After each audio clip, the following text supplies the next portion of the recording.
The ballroom fell silent before Lady Seraphine Vale spoke a single word. Hundreds of candles burned beneath the crystal chandeliers of Blackmere Hall. Their golden light shimmered across polished marble floors, jeweled gowns, military uniforms, and the astonished faces of Northern England's most influential families. Outside, snow drifted across the cliffs overlooking the sea. Inside, an entirely different storm had begun. Aurielle Whitford stood near the center of the ballroom, unable to move. Only days ago she had carried silver trays through these same rooms while noble guests looked past her as though she were part of the furniture. Tonight every eye in Blackmere Hall was fixed upon her. Some stared with curiosity. Others with disbelief. A few with unmistakable fear. Lady Seraphine stepped forward into the center of the gathering. Her dark gown seemed almost severe beneath the chandelier light. The room waited. No one interrupted her. No one dared. The missing Ashbourne heir survived. The word shattered the silence like breaking glass. A collective breath swept through the ballroom. Conversations died instantly. Several older nobles exchanged startled looks. Others began whispering before they could stop themselves. Aurielle felt her pulse hammering against her ribs. Beside her, Mrs. Holomere stood unusually rigid. The housekeeper's face remained composed, but her hands tightened around each other with enough force to whiten her knuckles. At the far end of the room, Lucien Ravenshire remained perfectly still. His expression revealed nothing. Yet somehow his silence felt more powerful than any speech. Seraphine's gaze settled upon Aurielle. For 18 years, she continued calmly. England believed the Ashbourne line had ended in fire. More murmurs followed. Several guests glanced toward one another uneasily. The Ashbourne tragedy had become one of those stories whispered across drawing rooms for nearly 2 decades. A vanished family. A burned estate. A lost child. A mystery buried beneath time and convenience. That belief was false. Aurielle felt the weight of hundreds of eyes settle more heavily upon her shoulders. She wanted to retreat. She wanted to disappear back into the servants' corridors where nobody expected anything from her. But that life had already begun slipping away. There would be no returning to it now. A London barrister stepped forward from the crowd. He carried a leather portfolio tucked beneath one arm. His silver spectacles reflected the ballroom light as he cleared his throat. Lady Seraphine's statement has prompted an official inquiry into the Ashbourne succession. His voice carried easily across the room. No final legal determination has been made. That small qualification changed everything. The crowd sensed it immediately. Hope. Doubt. Opportunity. Nobles understood inheritance better than most people understood weather. Estates rose and fell because of a single signature. Fortunes changed because of a forgotten document. A claim was not ownership. Not yet. Aurielle saw several expressions shift instantly. Calculations began behind polite smiles. Lucien finally moved. He crossed the ballroom floor with calm, deliberate steps until he stood beside her. The simple gesture changed the atmosphere immediately. No one could mistake its meaning. The Duke of Blackmere was standing beside the girl who had served drinks at his winter assembly only days earlier. Support. Protection. Recognition. The whispers grew louder. Aurielle kept her gaze forward. You do not have to face them alone, Lucien said quietly enough that only she could hear. She swallowed carefully. It feels as though the entire room is staring. His eyes remained on the crowd. They are. Despite everything, a faint smile threatened the corner of her mouth. Then another voice interrupted. With good reason. The words cut sharply through the ballroom. A tall gentleman rose from his chair near the eastern fireplace. He appeared to be in his early 60s, broad-shouldered despite his age, with silver hair and the confident posture of a man accustomed to being heard. Lord Pembroke. One of the most influential landowners in northern England. Silence returned almost immediately. He stepped forward slowly. This announcement raises serious questions. Seraphine watched him without expression. Such as? such as whether this young woman is truly who you claim she is. The ballroom tightened once again. Auriel felt every heartbeat, every breath, every second. Lord Pembroke looked directly at her. Not cruelly, not kindly, simply critically. An extraordinary claim requires extraordinary proof. The London barrister nodded slightly. That is legally correct. Murmur spread through the room again. Lucien's expression cooled several degrees. The evidence exists. Perhaps, Lord Pembroke replied. But evidence can be interpreted. Another nobleman stood. Then another. Questions emerged from every corner of the ballroom. What documents survived? Who verified them? Why had the girl remained hidden so long? Why reveal the truth now? The noise grew steadily. Auriel felt herself standing at the center of a storm she barely understood. Then something unexpected happened. She became angry. Not frightened. Angry. The emotion surprised her. For 18 years other people had decided everything about her life. They had hidden truths from her. Protected her. Manipulated her. Lied to her. Argued over her existence as though she were a document instead of a person. And now strangers debated whether she was real while standing only feet away. Her hand slowly unclenched. The ballroom continued arguing around her. Lucien noticed the change first. His gaze shifted briefly toward her face. Something in his expression sharpened. Recognition, perhaps. Then Lord Pembroke spoke again. Until proper verification occurs, no reasonable person can simply accept this announcement. Auriel lifted her chin. The movement was small. Yet it drew attention immediately. Several nearby guests fell silent. She could feel their eyes upon her again. This time she did not look away. You are right. Her voice carried farther than she expected. The ballroom quieted. Lord Pembroke blinked once. Apparently he had not expected agreement. Auriel drew a slow breath. You should not accept it simply because someone announces it. Complete silence now. Even the musicians had stopped. I would not. She looked around the ballroom carefully. Not if our positions were reversed. More silence followed. Auriel felt strangely calm. The fear remained somewhere beneath the surface, but another part of her had begun emerging. The part that was tired of being hidden. I do not know every answer yet, she continued. I spent most of my life believing I was someone else. Several guests exchanged surprised looks. Honesty had not been what they expected either. I am learning the truth at the same time many of you are. The London barrister watched her closely.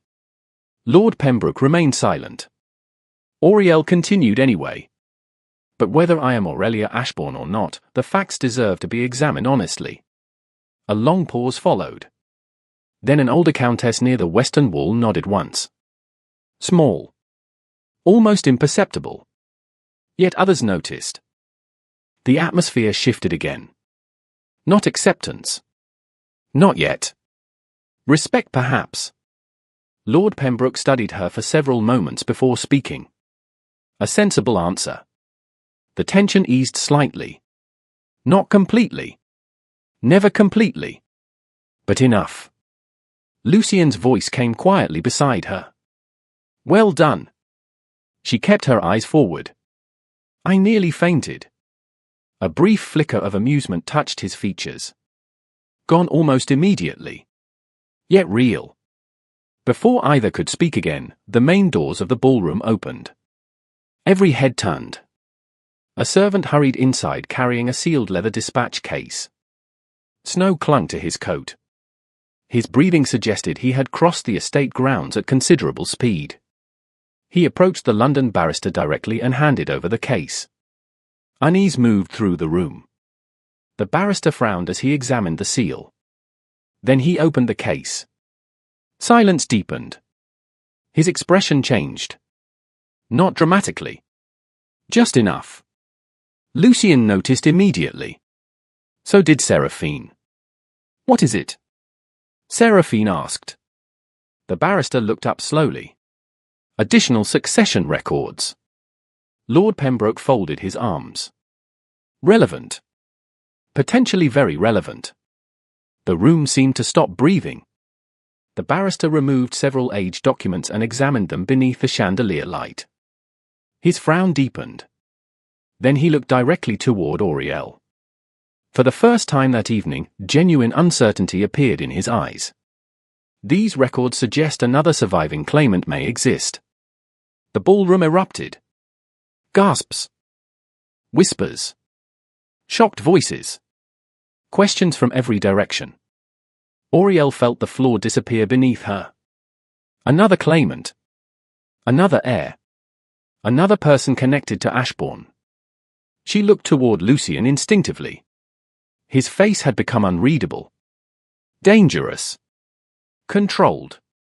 The expression of a man who had just realized the battle ahead would be far worse than expected. Across the ballroom, Seraphine closed her eyes briefly. As though this was the one possibility she had hoped would never arrive.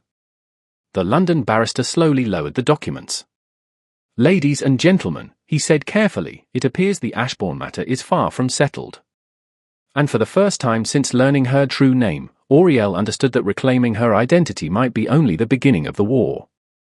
The ballroom never truly recovered from the shock. Even after the first wave of whispers subsided, the atmosphere remained charged with uncertainty. Noblemen who had spent years negotiating trade agreements now spoke in hushed voices beside marble columns. Ladies who normally discussed marriages and social invitations exchanged anxious glances instead. The name Ashbourne drifted through Blackmere Hall like a ghost that had suddenly remembered it was still alive. Auriel stood near one of the tall windows overlooking the snow-covered cliffs. The sea beyond appeared almost black beneath the winter sky. She welcomed the distance. It gave her something stable to focus on while the world shifted beneath her feet once again. Another claimant. The words refused to leave her mind. Only hours ago she had been struggling to accept the possibility that she was Aurelia Ashbourne. Now someone else might possess the same claim. Or perhaps a stronger one. A servant approached quietly carrying a silver tray with tea. Auriel accepted a cup automatically before realizing her hands were cold enough to make the porcelain tremble. You should sit down. Lucien's voice came from beside her. She had not heard him approach. She looked up. The Duke's expression remained calm, but there was tension beneath the surface. She recognized it now. The same look he wore whenever a new piece of the mystery appeared. I am afraid if I sit down, I may never stand up again, she admitted. A faint shadow of amusement crossed his face. A reasonable concern. She glanced toward the crowd. The London barrister remained surrounded by guests demanding information. Seraphine stood several feet away speaking quietly with Lord Pembroke. Neither appeared pleased. Do you believe the records? Auriel asked. Lucien considered the question carefully. I believe someone wanted them delivered tonight. That is not the same thing. No. His grey eyes moved toward the barrister. It is not. Silence settled between them for several moments. The ballroom noise felt distant now. Muted. Almost unreal. Auriel lowered her gaze to the teacup in her hands. Part of me was relieved. Lucien looked toward her. Relieved? When they announced I might be Aurelia. She laughed softly without humor. At least there was an answer. The confession surprised even her. For the first time, my life made sense. Lucien remained silent. She continued anyway. Now everything feels uncertain again. Not everything. She glanced up. No. You existed before tonight. His voice remained steady. You existed before Ashbourne. Before succession claims. Before titles. Auriel stared at him. The simplicity of the statement struck her unexpectedly hard. Around them, noble families debated inheritance. Estates. Wealth. Alliances. Yet Lucien had reduced everything to something much smaller and somehow far more important. She existed. The realization eased a small part of the fear she had been carrying all evening. "Thank you," she said quietly. His gaze held hers for a brief moment before shifting away. Neither of them seemed eager to examine that moment too closely. A sudden disturbance near the center of the ballroom drew attention. The London barrister had climbed onto a small platform normally reserved for musicians during formal assemblies. Conversations gradually faded. The crowd turned toward him once more. "Ladies and gentlemen." His voice carried clearly through the room. "I ask for your patience." Silence followed. The barrister held several documents in one hand. The records delivered tonight originated from a private archive recently discovered in York. Curious murmurs spread immediately. Their authenticity has not yet been verified. Lord Pembroke folded his arms. "And the claimant?" The barrister nodded. "The documents reference a second surviving descendant connected to House Ashbourne." The ballroom tightened once again. Auriel felt her pulse quicken. Lucien's expression did not change, but she noticed the slight narrowing of his eyes. The Duke was listening very carefully now. "Who is this claimant?" someone called from the crowd. The barrister hesitated. That hesitation proved more revealing than any answer. The records do not provide a complete identity. Confusion followed immediately. "Then what do they provide?" another guest demanded. The barrister looked down at the documents. A birth reference. Silence. A guardianship transfer. More silence. And one surviving family name. Auriel felt every nerve in her body tighten. The barrister slowly lifted his gaze. "Blackthorn." The reaction was immediate. Several guests exchanged bewildered looks. Others frowned in concentration. The name meant nothing to Auriel. Yet the effect on Lucien was unmistakable. His jaw tightened slightly. Across the ballroom, Seraphine went completely still. Lord Pembroke noticed it too. "You recognize the name," he said. Seraphine did not answer immediately. Many families recognize that name. The response sounded carefully measured. Too carefully measured. The barrister continued. "The records indicate a possible connection between the Blackthorn family and the Ashbourne succession." Auriel looked toward Lucien. "Who are they?" she whispered. "A minor noble house." His voice remained low. "Or they were." "Were." The family disappeared from society years ago. Unease settled inside her chest. Another vanished family. Another hidden history. Another thread connecting itself to the mystery. The crowd erupted into fresh speculation. The barrister attempted to restore order. It was not entirely successful. Questions came from every direction. Theories followed. Rumors expanded instantly. The uncertainty seemed to feed itself. Then a woman near the eastern wall spoke loudly enough for half the ballroom to hear.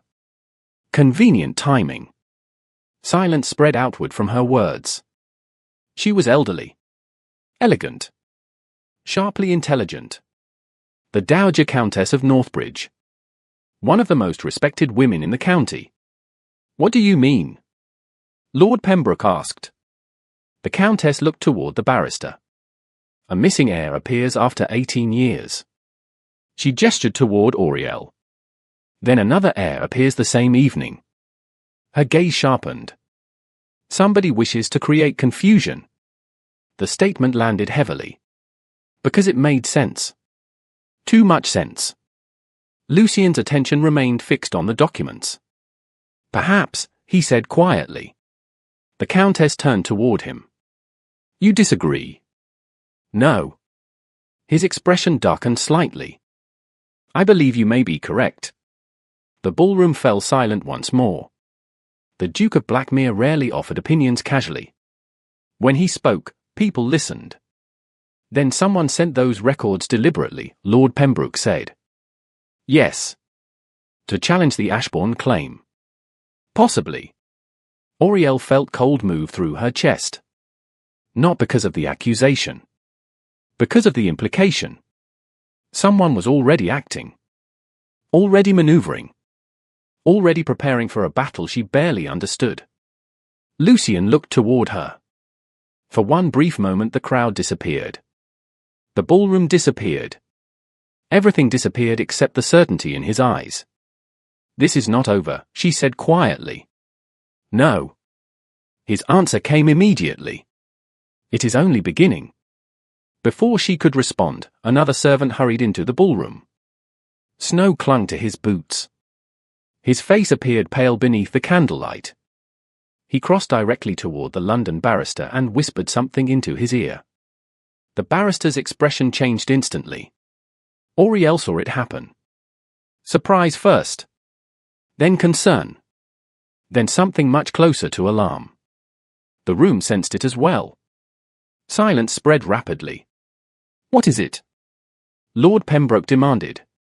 The barrister looked up slowly. "A carriage has arrived from York." Nobody moved. Nobody spoke. The barrister swallowed carefully. The passengers claimed to represent House Blackthorne. The ballroom seemed to stop breathing. Outside, beyond the towering windows of Blackmere Hall, snow continued falling across the cliffs and the dark winter sea. Inside, an entirely new chapter of the Ashbourne mystery had just arrived at the front gates. No one left the ballroom. That alone revealed how extraordinary the situation had become. In most noble houses, guests would have retired hours earlier. The older gentlemen would have sought brandy beside library fires. The ladies would have withdrawn to private parlours. Instead, nearly every guest remained exactly where they were, held captive by curiosity stronger than etiquette. Outside, the storm intensified. Snow pressed against the tall windows of Blackmere Hall. Wind swept across the cliffs overlooking the sea. Inside, hundreds of candles continued burning beneath crystal chandeliers while servants quietly replenished tea and coffee that no one seemed interested in drinking. Auriel stood near the staircase landing overlooking the ballroom floor. From there she could see nearly everyone. The London barrister remained engaged in urgent conversation with Lord Pembroke. Seraphine stood alone near the western fireplace. Lucien had disappeared several minutes earlier after receiving word that the Blackthorne representatives had arrived. The absence unsettled her more than she expected. She told herself it was because he understood this mystery better than anyone else. That explanation sounded reasonable. It was also incomplete. The truth was harder to admit. Since entering Blackmere Hall, Lucien Ravenshire had become the one constant presence inside a world that changed every hour. The realization made her uncomfortable. She looked away from the ballroom and toward the snow-covered windows.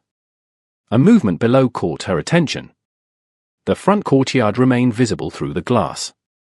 Several lanterns glowed near the main entrance.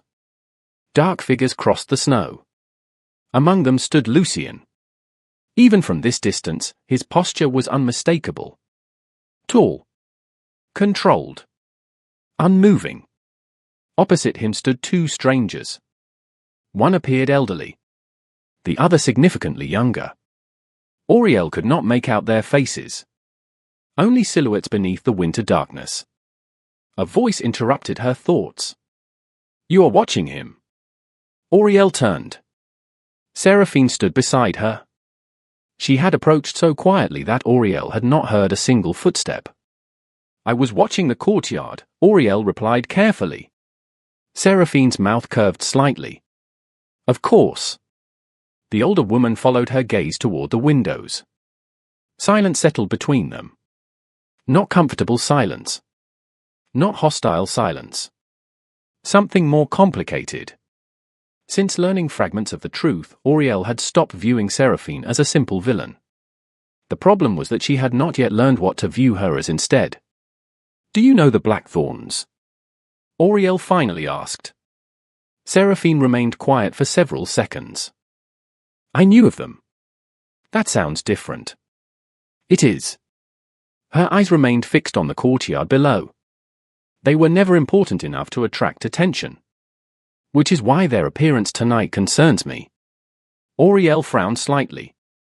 "You think someone is using them?" "I think someone has been planning this for a very long time." The answer settled uneasily between them. Auriel studied the older woman. Candlelight softened some of the severity in Seraphine's features. For the first time, she appeared tired. Not physically. Emotionally. As though she had spent years carrying burdens nobody else could see. "You expected this," Auriel said quietly. Seraphine's gaze shifted toward her. "No." "Then why do you look disappointed instead of surprised?" Something flickered briefly across the woman's face. Gone almost immediately. Because every time the truth moves closer, someone finds a new way to bury it. Before Auriel could respond, movement erupted below. The ballroom doors opened. Conversation stopped instantly. Lucien entered first. The crowd parted without being asked. Behind him came the two visitors from the carriage. The older man appeared to be nearly 70. Thin. Sharp-featured. Respectably dressed despite obvious signs of travel. Beside him walked a young woman perhaps 20 years old. She wore a dark blue cloak trimmed with silver fur. Snowflakes still clung to her sleeves. The ballroom became completely silent. The London barrister stepped forward immediately. "Sir." The older gentleman removed his gloves. "My name is Harold Blackthorne." His voice carried clearly through the room. "And this is my granddaughter, Clara Blackthorne." Every eye turned toward the young woman. She lowered her gaze briefly before looking back up. There was intelligence in her expression. An apprehension. Auriel recognized both emotions because she felt them herself. Harold Blackthorne continued. "We arrived from York after receiving correspondence concerning House Ashbourne." The barrister nodded. "You claim to possess relevant information." "Yes." Lucien remained near the center of the room. His face revealed nothing. Yet Auriel noticed he had positioned himself between the newcomers and the crowd. Instinctively protective. The observation warmed her unexpectedly. Harold reached into his coat and withdrew a leather folder. The sight immediately transformed the atmosphere. Every noble in the room understood the power of documents. A person's future could rise or fall because of a single piece of paper. The barrister accepted the folder and opened it carefully. Several minutes passed. No one spoke. No one moved. The only sounds came from the crackling fireplaces and the distant wind beyond the windows. Finally the barrister looked up. His expression was troubled. Very troubled. Lord Pembroke stepped forward. "What does it say?" The barrister hesitated. The records reference a guardianship arrangement. Auriel felt her pulse quicken. Guardianship of whom? Someone asked. The barrister lowered his eyes toward the papers once more. A child connected to House Ashbourne. Whispers spread instantly. Harold Blackthorne raised one hand. "My grandfather received the child temporarily after the fire." The ballroom froze. Auriel stared at him. The room seemed to shrink around her. "What child?" Lord Pembroke demanded. Harold met his gaze steadily. "The missing Ashbourne heir." Shock rolled through the crowd. Several guests gasped openly. Others exchanged alarmed looks. The barrister flipped through the documents again. These records indicate the child was transferred briefly into Blackthorne care before being moved elsewhere. Auriel felt the floor disappear beneath her feet. Lucien's expression darkened. Seraphine closed her eyes briefly. Nobody looked comfortable. Nobody looked relieved. Because this information solved nothing. It only complicated everything further. Where was the child moved? Lucien asked. Harold Blackthorne turned toward him. "We were never told." Silence followed. Then Clara Blackthorne spoke for the first time. Her voice was soft but clear. "That is not entirely true, grandfather." The older man looked startled. "So did everyone else?" Clara took a slow breath. "You told me there was a name." Harold's face tightened. "Clara." "You did." She looked toward the barrister. Then toward Lucien. Finally toward Auriel. Their eyes met briefly. Something passed between them. Recognition, perhaps. Not of identity. Of circumstance. Two young women trapped inside a story much larger than themselves. There was a name, Clara repeated. The ballroom leaned closer. Even the air seemed to wait. Harold sighed heavily. Defeated. Yes. The word barely rose above a whisper. Lucien stepped forward. What name? Harold looked directly at him. Ravensire. Silence exploded across the room. No one moved. No one breathed. Auriel felt cold spread through her chest. Ravensire. Not Vale. Not Blackthorn. Ravensire. Every eye turned toward Lucien. The Duke stood motionless beneath the chandelier light. His face became unreadable. More unreadable than she had ever seen it. The barrister slowly lowered the documents. Lord Pembroke stared in disbelief. Even Seraphine looked shaken. Harold Blackthorn swallowed carefully. The final transfer instructions carried the Ravensire seal. The word settled like falling snow. Heavy. Unavoidable. Auriel's heartbeat echoed inside her ears. Fragments of memory surfaced again. The fire. The carriage. The hidden years. And now another piece of the puzzle pointed directly toward Blackmere. Toward the family Lucien had spent 14 years defending. Toward the house that had become the center of every secret. She looked at Lucien. He had not moved. Had not spoken. Had not attempted to explain. For the first time since arriving at Blackmere Hall, uncertainty entered her heart where trust had begun growing. And across the ballroom, beneath the golden light of 100 candles, Lucien Ravensire finally realized that the next mystery would not threaten only the Ashbourne claim. It would threaten his own family name. The silence lasted only a few seconds. It felt much longer. Hundreds of eyes remained fixed on Lucien Ravensire as though the answer to 18 years of mystery rested entirely upon his shoulders. Candlelight flickered across the ballroom. Snow continued drifting beyond the tall windows. Somewhere deep within Blackmere Hall, a grandfather clock struck midnight. The sound echoed through the silence like a warning. Lucien finally spoke. "Show me the document." His voice remained calm.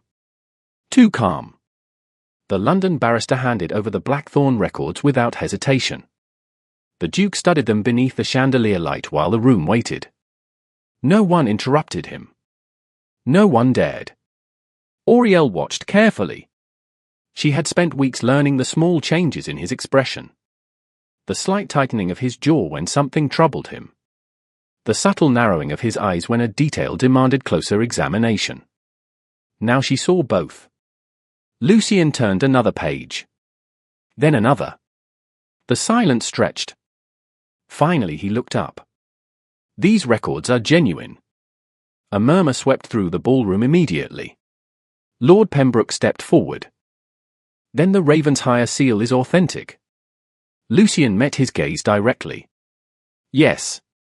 More whispers followed. Louder this time. Harder to control.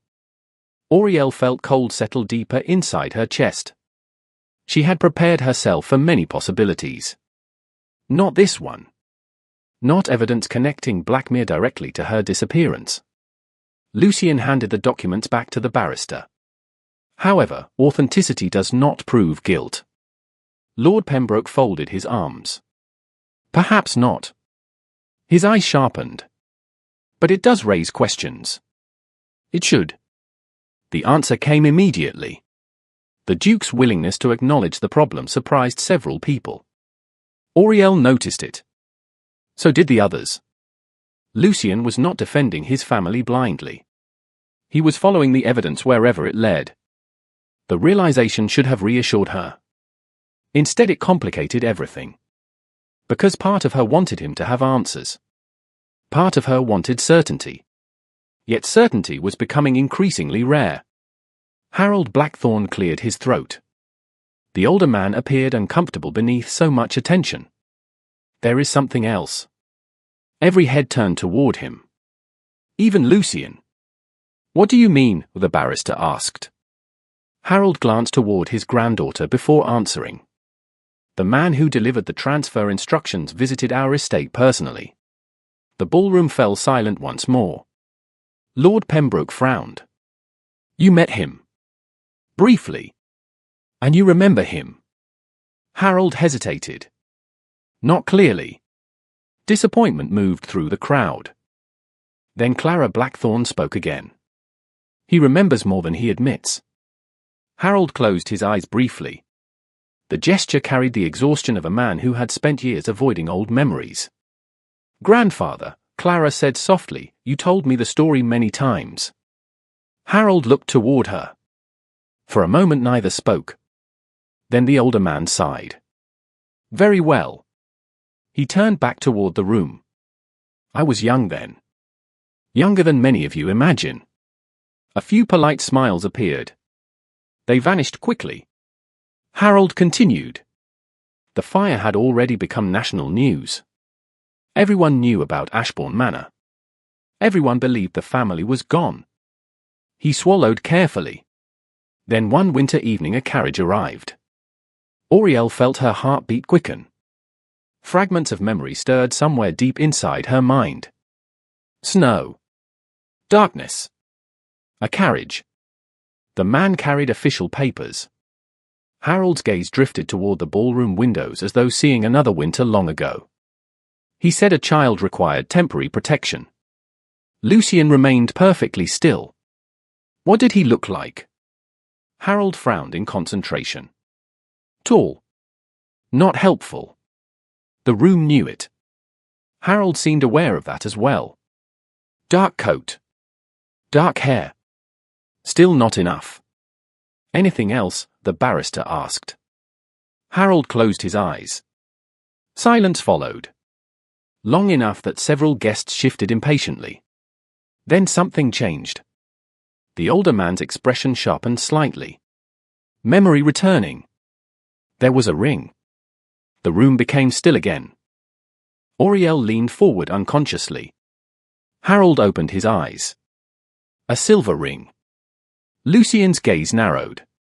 Describe it. Harold looked directly at him. A wolf.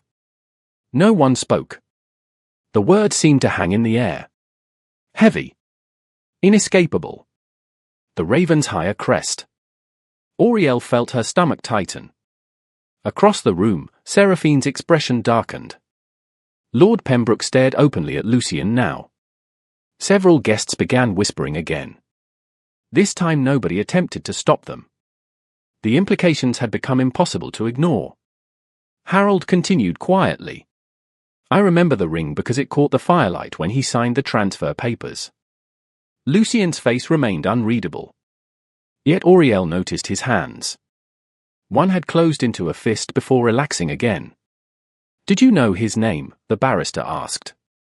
Harold shook his head. No. Relief flickered briefly through the ballroom. Then vanished. But there was another person. Silence returned instantly. Even Lucian seemed surprised. Another person? Harold nodded. A woman. Auriel's breath caught. What woman? Lord Pembroke asked. Harold frowned again. I only saw her briefly. The memory clearly troubled him. She never entered the house. Then how do you remember her? Clara asked softly. Harold looked toward his granddaughter. Because she stayed with the carriage. His voice lowered. And because she wore black gloves. Across the ballroom, Seraphine Vale went completely still. Auriel saw it immediately. So did Lucian. So did half the room. Black gloves. The same detail from the memories that had haunted Auriel since entering Blackmere Hall. The same detail Seraphine herself had once been connected to. The older woman's face remained composed, but something had shifted behind her eyes. Something dangerous. Lord Pembroke noticed it. Lady Seraphine.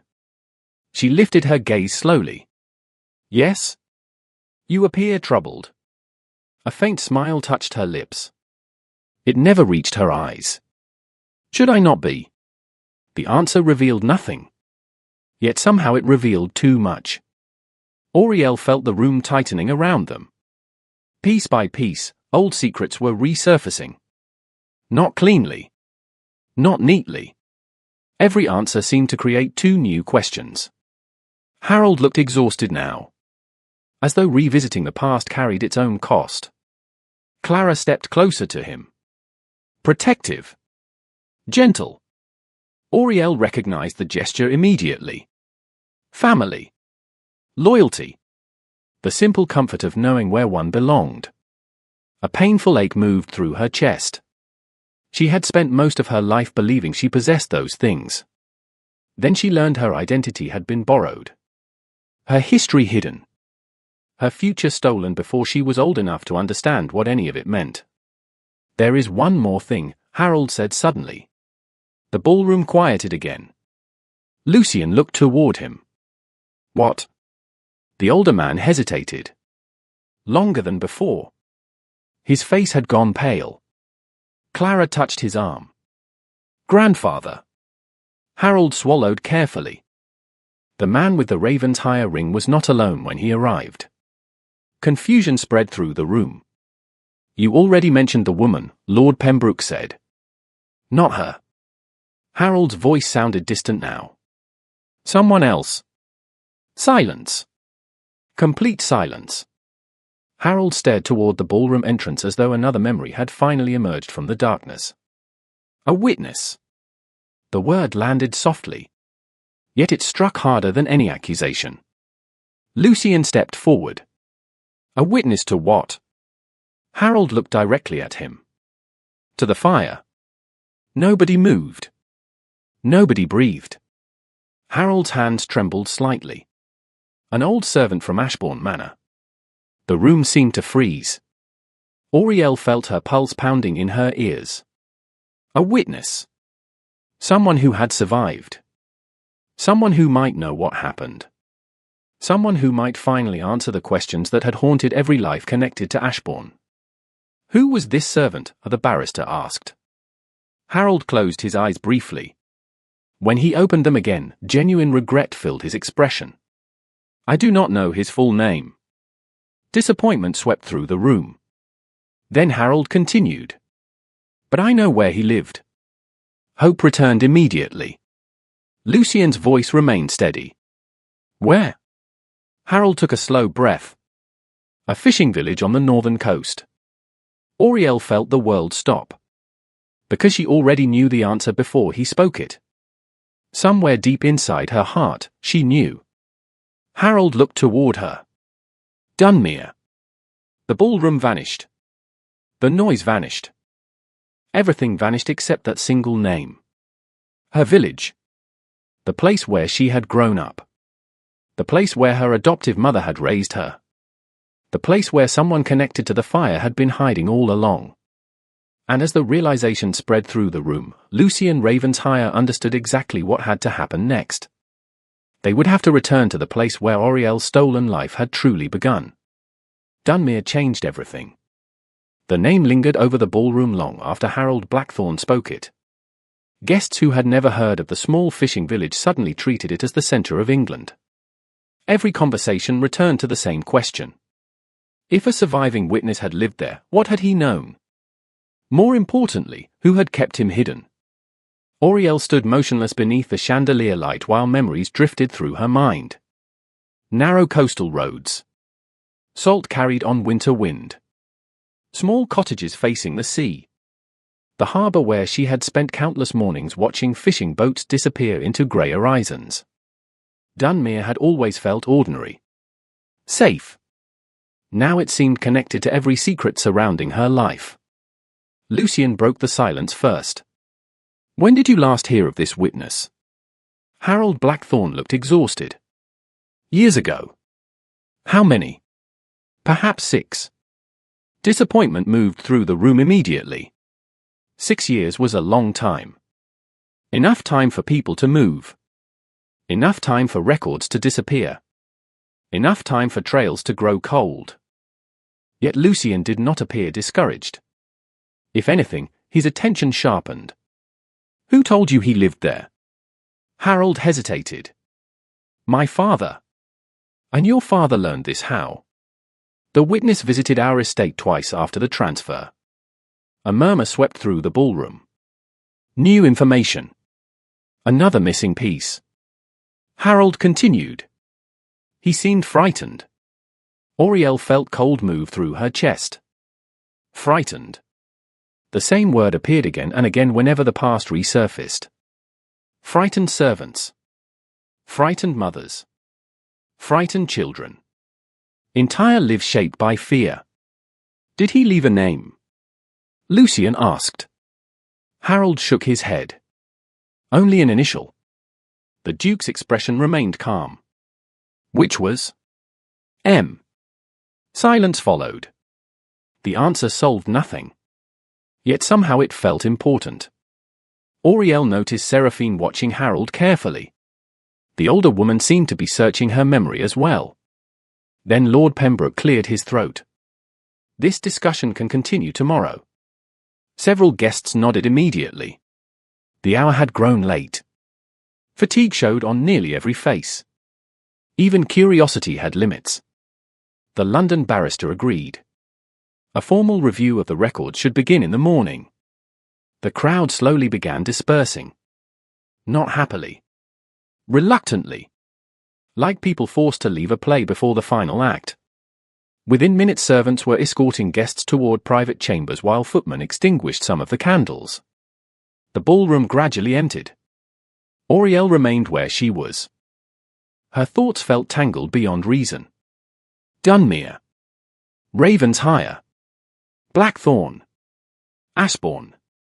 Every answer seemed connected to three new mysteries. She did not notice Lucien approach until he stopped beside her. You should rest. She laughed softly. Do I look capable of resting? His expression softened slightly. No. For a moment neither spoke. The ballroom around them continued emptying. The noise faded. The distance between them felt unusually fragile tonight. Auriel looked toward him. Did you know? The question escaped before she could stop it. Lucien understood immediately. About Dunmere. She shook her head. About the Ravensmire seal. Silence followed. Not defensive silence. Careful silence. No, he said at last. She studied his face. Looking for uncertainty. Looking for hesitation. Looking for anything that suggested deception. She found none.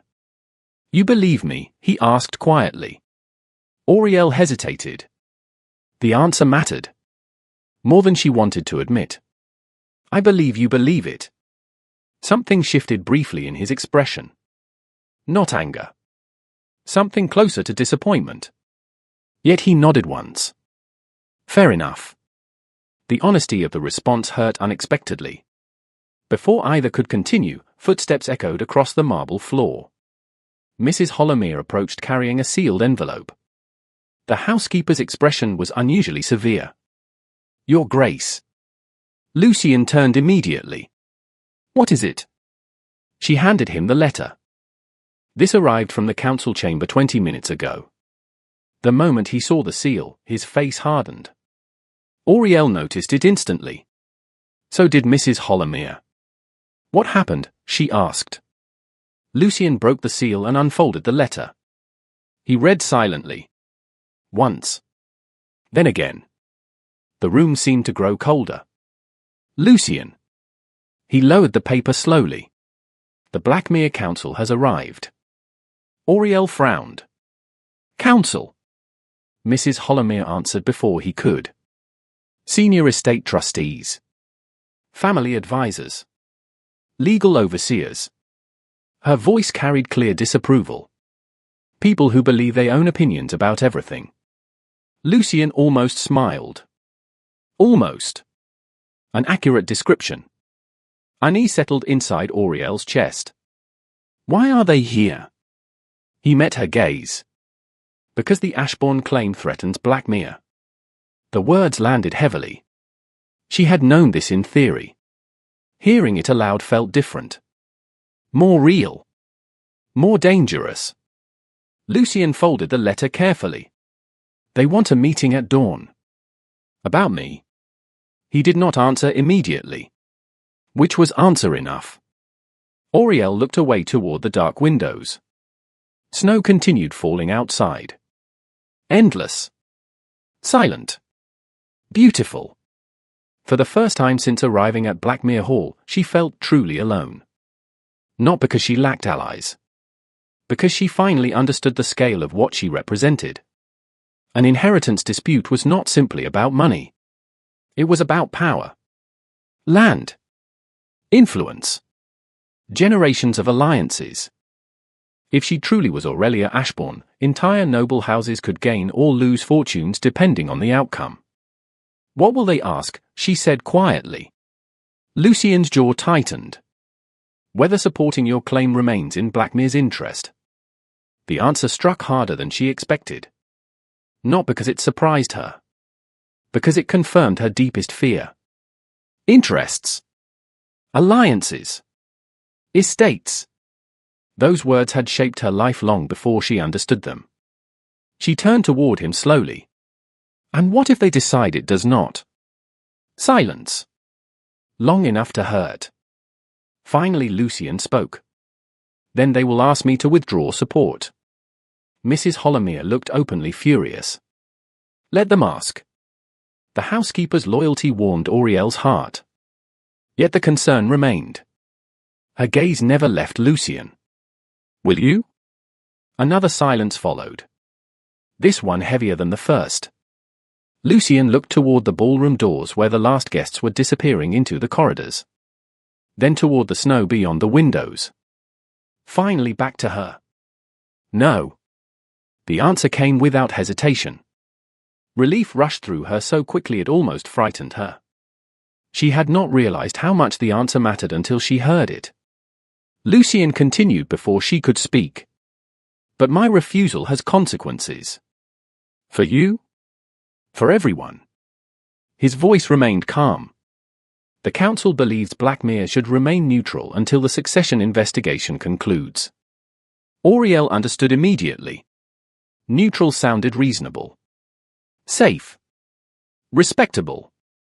It was also another form of abandonment. If Lucien stepped aside now, she would stand alone against families who had spent decades protecting their interests. Mrs. Hollowmere folded her arms. Neutrality is a luxury people demand when they are not the ones being erased. Neither Lucien nor Auriel disagreed.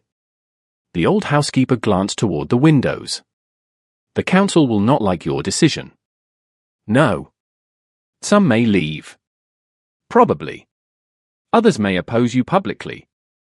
Lucien's expression remained unchanged. Almost certainly. Auriel stared at him. You already knew all of this. Yes. And you still answered no. For a moment he seemed surprised by the question. Then something softened in his eyes. Not dramatically. Just enough. You spent 18 years paying the price for other people's decisions.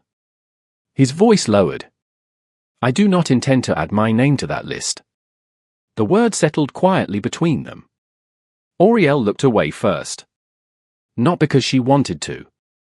Because remaining under that gaze suddenly felt impossible. The ballroom had nearly emptied now. Only a handful of servants remained. Somewhere in the distance another clock began striking the hour. Dawn felt closer than midnight.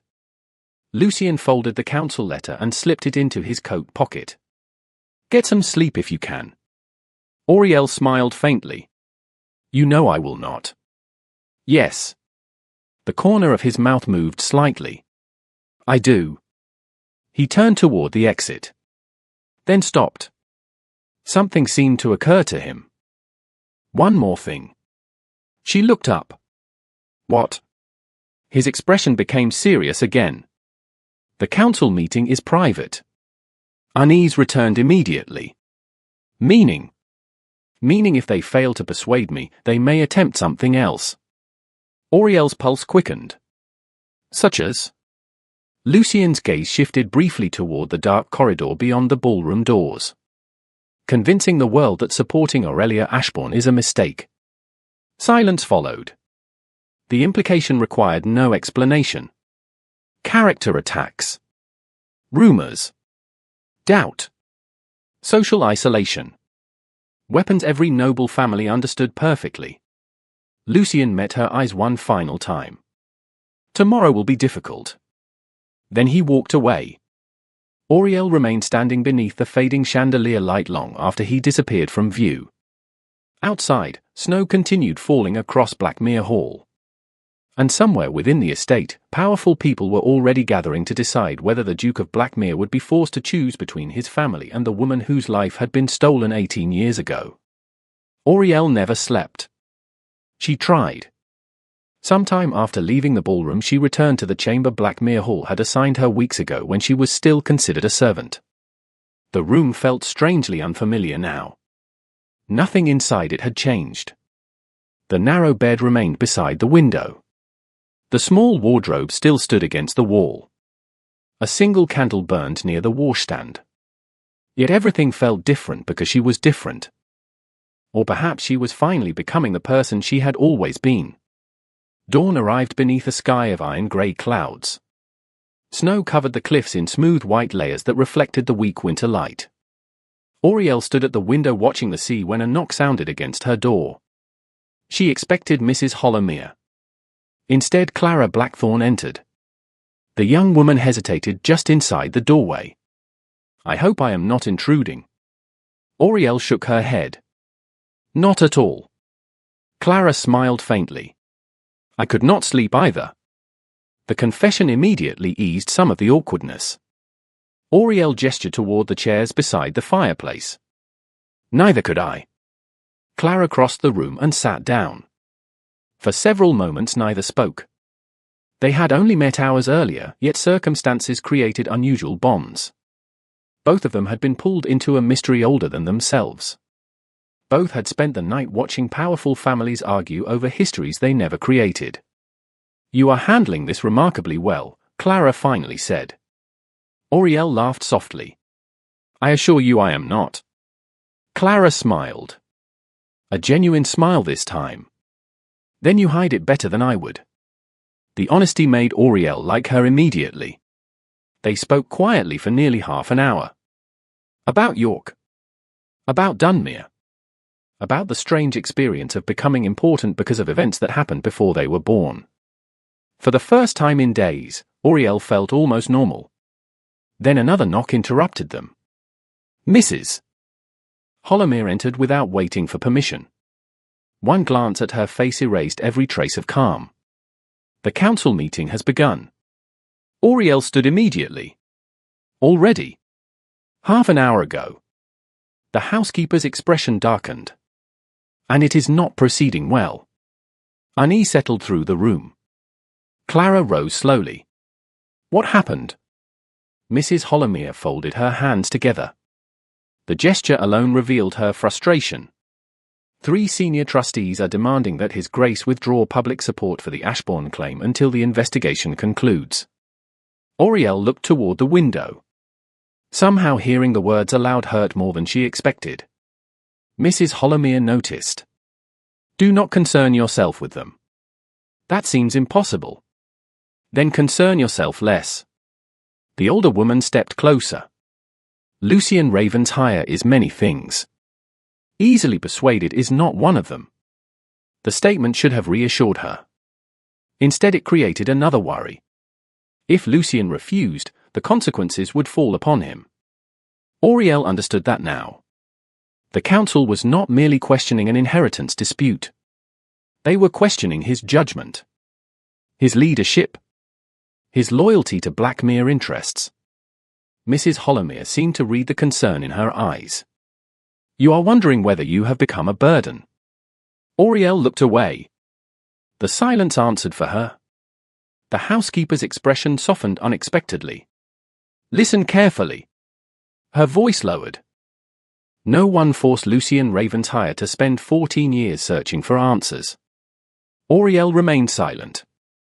"No one forced him to reopen Ashbourne records." Mrs. Hollowmere continued. And no one forced him to stand beside you in that ballroom. The word settled heavily inside her chest. Before she could respond, hurried footsteps echoed from the corridor. A young footman appeared moments later. Breathless. Mrs. Holomere. What is it? His Grace requests access to the East Tower archives immediately. The housekeeper frowned. The observatory? Yes. Something changed in her expression. Concern. Real concern. Tell him I am coming. The footman disappeared almost immediately. Auriel exchanged a glance with Clara. Both sensed it. Something important had happened. Mrs. Holomere turned toward the door. Then stopped. Stay here. Auriel blinked. Why? The older woman hesitated.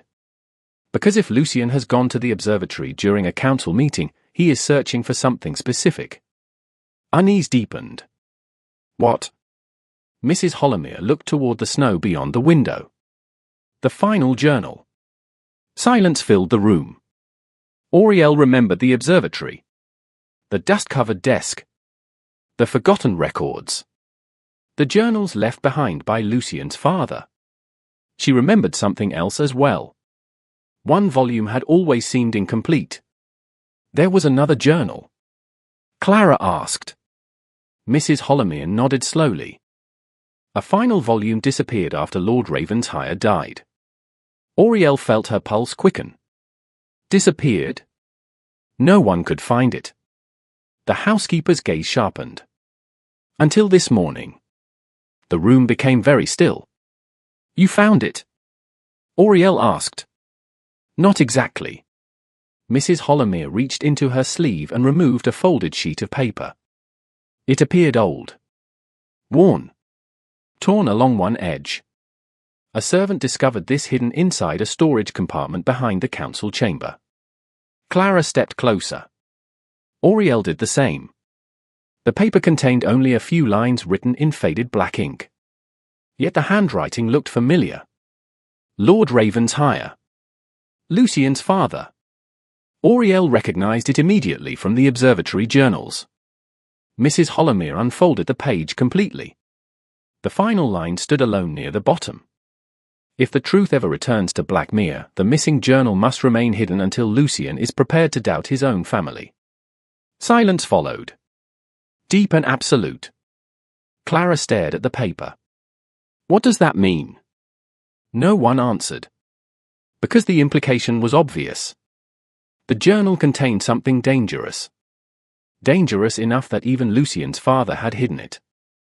Dangerous enough that it might change everything. Another knock sounded. This time the visitor did not wait. Lucien entered. His coat was still buttoned from the council meeting. Snow dusted one shoulder where he had crossed the courtyard. His expression revealed nothing. Yet the tension surrounding him filled the room immediately. Mrs. Holomere handed him the paper. He read it once. Then again. Auriel watched carefully. You found another page. His voice remained calm. Too calm. Yes. Mrs. Holomere studied him. The council is looking for the journal as well. Clara looked surprised. Why? Lucien folded the paper carefully. Because someone told them it exists. Silence. Auriel felt cold move through her chest. Who? He met her gaze. That is what I intend to discover. For a moment nobody spoke. Then Clara frowned slightly. If the journal is so important, why hide it from your son? Lucien looked toward the faded note in his hand. The answer came quietly. Because my father believed the truth would force me to choose. Auriel's heartbeat slowed. Then quickened again. Choose. The same word appeared repeatedly now. Choose Blackmere or Ashbourne. Choose family or truth. Choose loyalty or justice. Lucien crossed toward the window overlooking the cliffs. Snow continued falling beyond the glass. The council wants neutrality. His voice remained distant. Thoughtful. My father wanted doubt. Mrs. Holomere folded her arms. Those are not the same thing. No. He looked back toward them.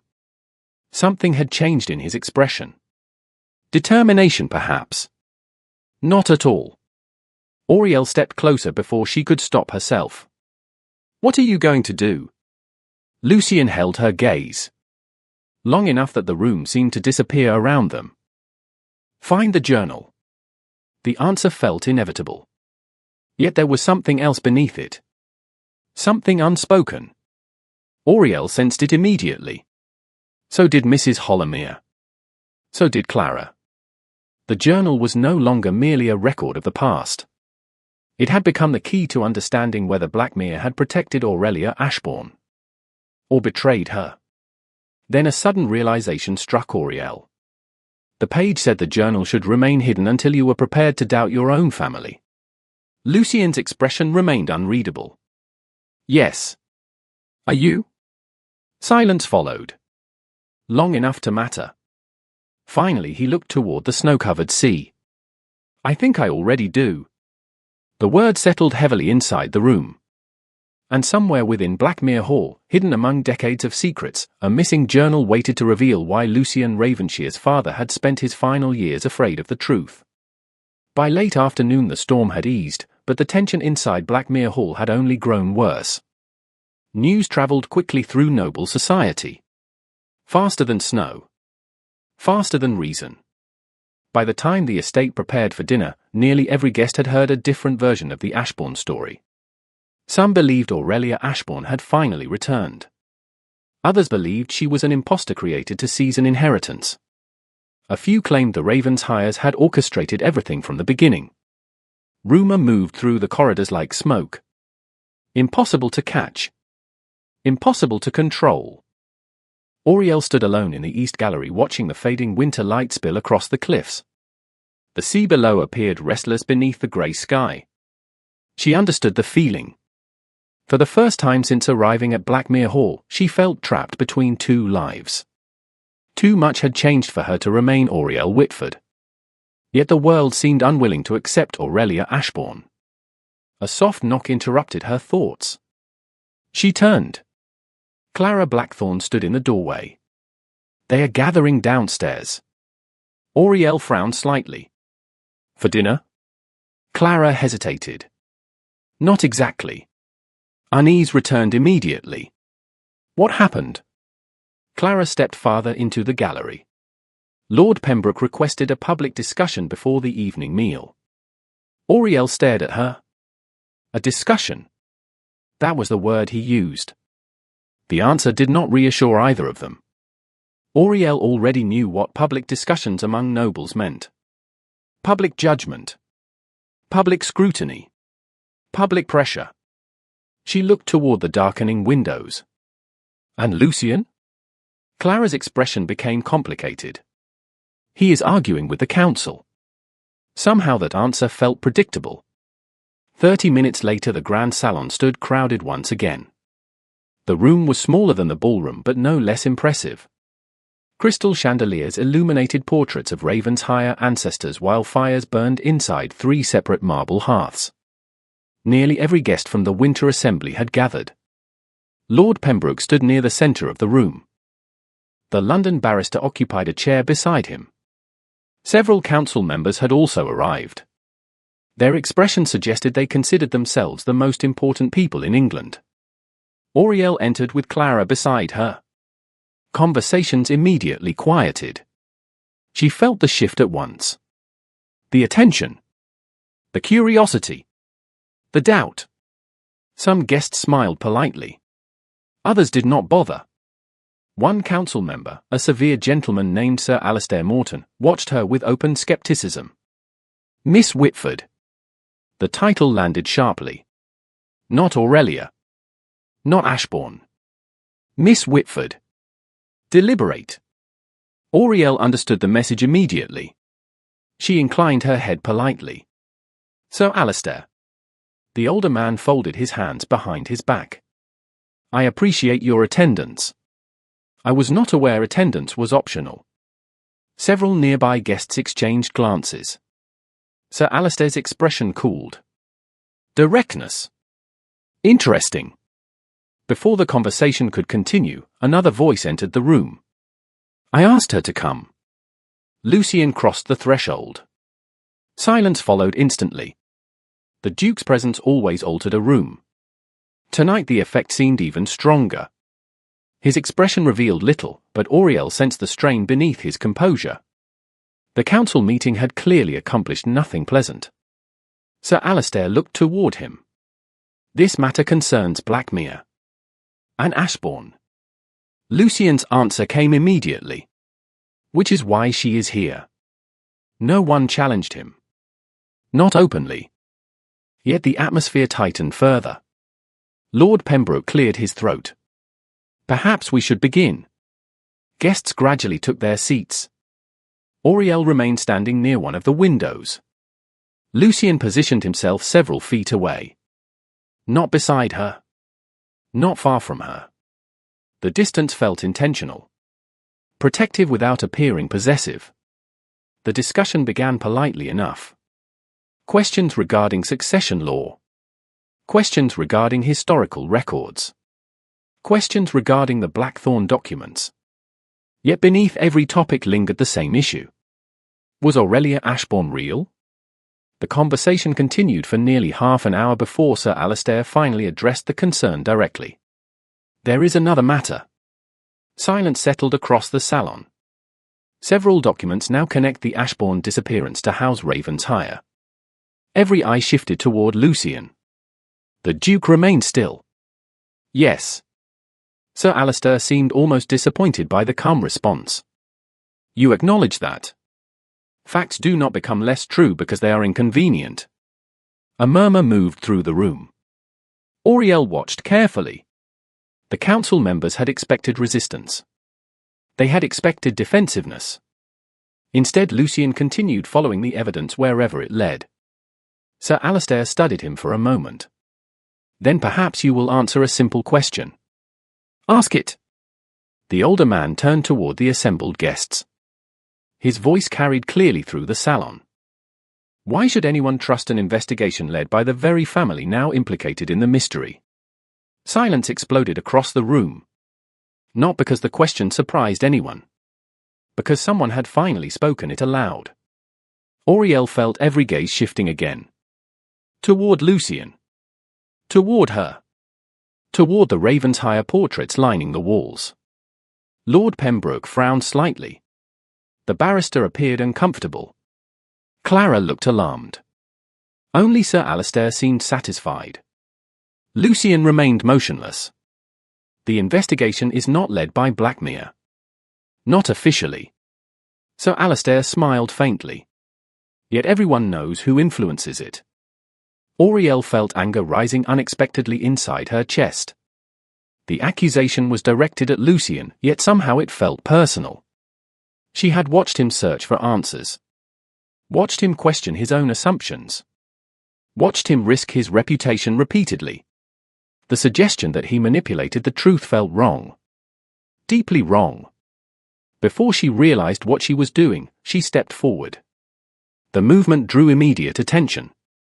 Sir Alistair looked surprised. So did Lucien. Auriel ignored both. May I ask a question, sir?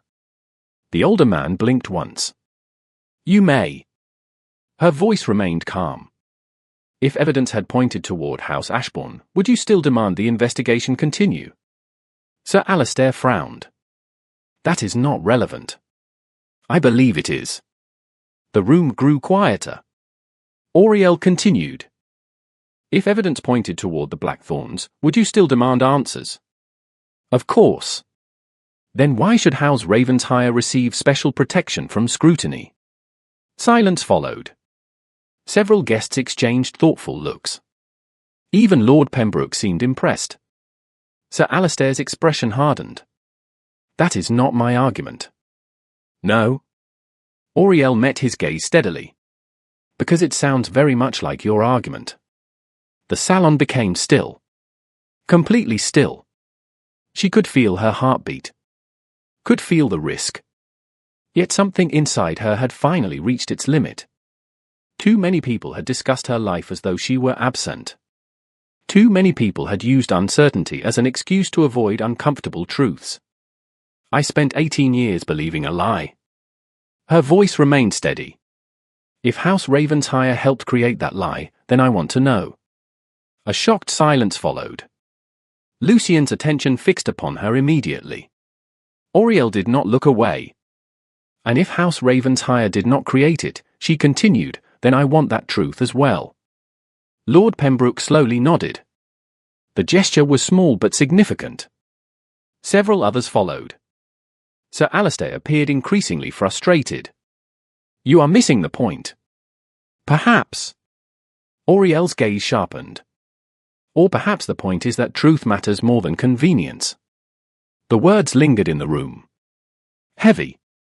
Unavoidable. Then she made a mistake. Or perhaps it was not a mistake. Perhaps it was simply honesty arriving too quickly. Her eye shifted toward Lucien. Even if that truth hurts the people we trust. Silence. Absolute silence. The statement landed harder than she intended. Because everyone understood its meaning. Including Lucien. Something changed in his expression. Very briefly. Pain. Not dramatic. Not visible to most people. Yet Auriel saw it. The realization struck her immediately. She had not accused House Ravensshire. She had accused him. Not directly. But publicly. The distinction hardly mattered. The room felt colder. Clara looked worried. Mrs. Holomere, standing near the doorway, closed her eyes briefly as though recognizing the damage. Lucien remained perfectly still. When he finally spoke, his voice revealed nothing. Then we agree. Auriel stared at him. What? Truth matters more than convenience. His grey eyes held hers. Calm. Controlled. Distant now. Regardless of who it harms. The answer should have reassured her. Instead it felt like a wall rising between them. A wall she had helped build. No one spoke for several seconds. Then the salon doors opened suddenly. A footman hurried inside carrying a small leather case. Snow still clung to his coat. The room immediately sensed another interruption. Another development. Another secret. The footman crossed directly toward the London barrister. A messenger arrived from Dunmere. The salon froze. Every conversation stopped. Every eye turned. The barrister accepted the case and opened it carefully. Inside rested a single folded letter. He unfolded it. Read once. Then again. His expression changed. Shock. Genuine shock. Lord Pembroke stood. What is it? The barrister looked up slowly. His voice sounded almost disbelieving. The witness from Dunmere has been found. The room erupted. Questions came from every direction. Hope. Curiosity. Relief. Yet Auriel barely heard any of it. Because across the salon, Lucien still stood exactly where she had left him. Calm. Silent. And for the first time since entering Blackmere Hall, she was no longer certain whether she had just defended the truth or wounded the one person who had never stopped searching for it. The announcement shattered whatever remained of the evening's order. Guests who had been debating succession law only moments earlier abandoned every other conversation. The witness from Dunmere. The word spread through the salon faster than any rumor. For nearly 20 years the Ashbourne mystery had been built upon missing pieces. Now one of those pieces had suddenly reappeared. Lord Pembroke rose from his chair. Where is he? The London barrister looked down at the letter again. The message does not specify. Frustration rippled through the room immediately. Then what does it say? Sir Alistair demanded.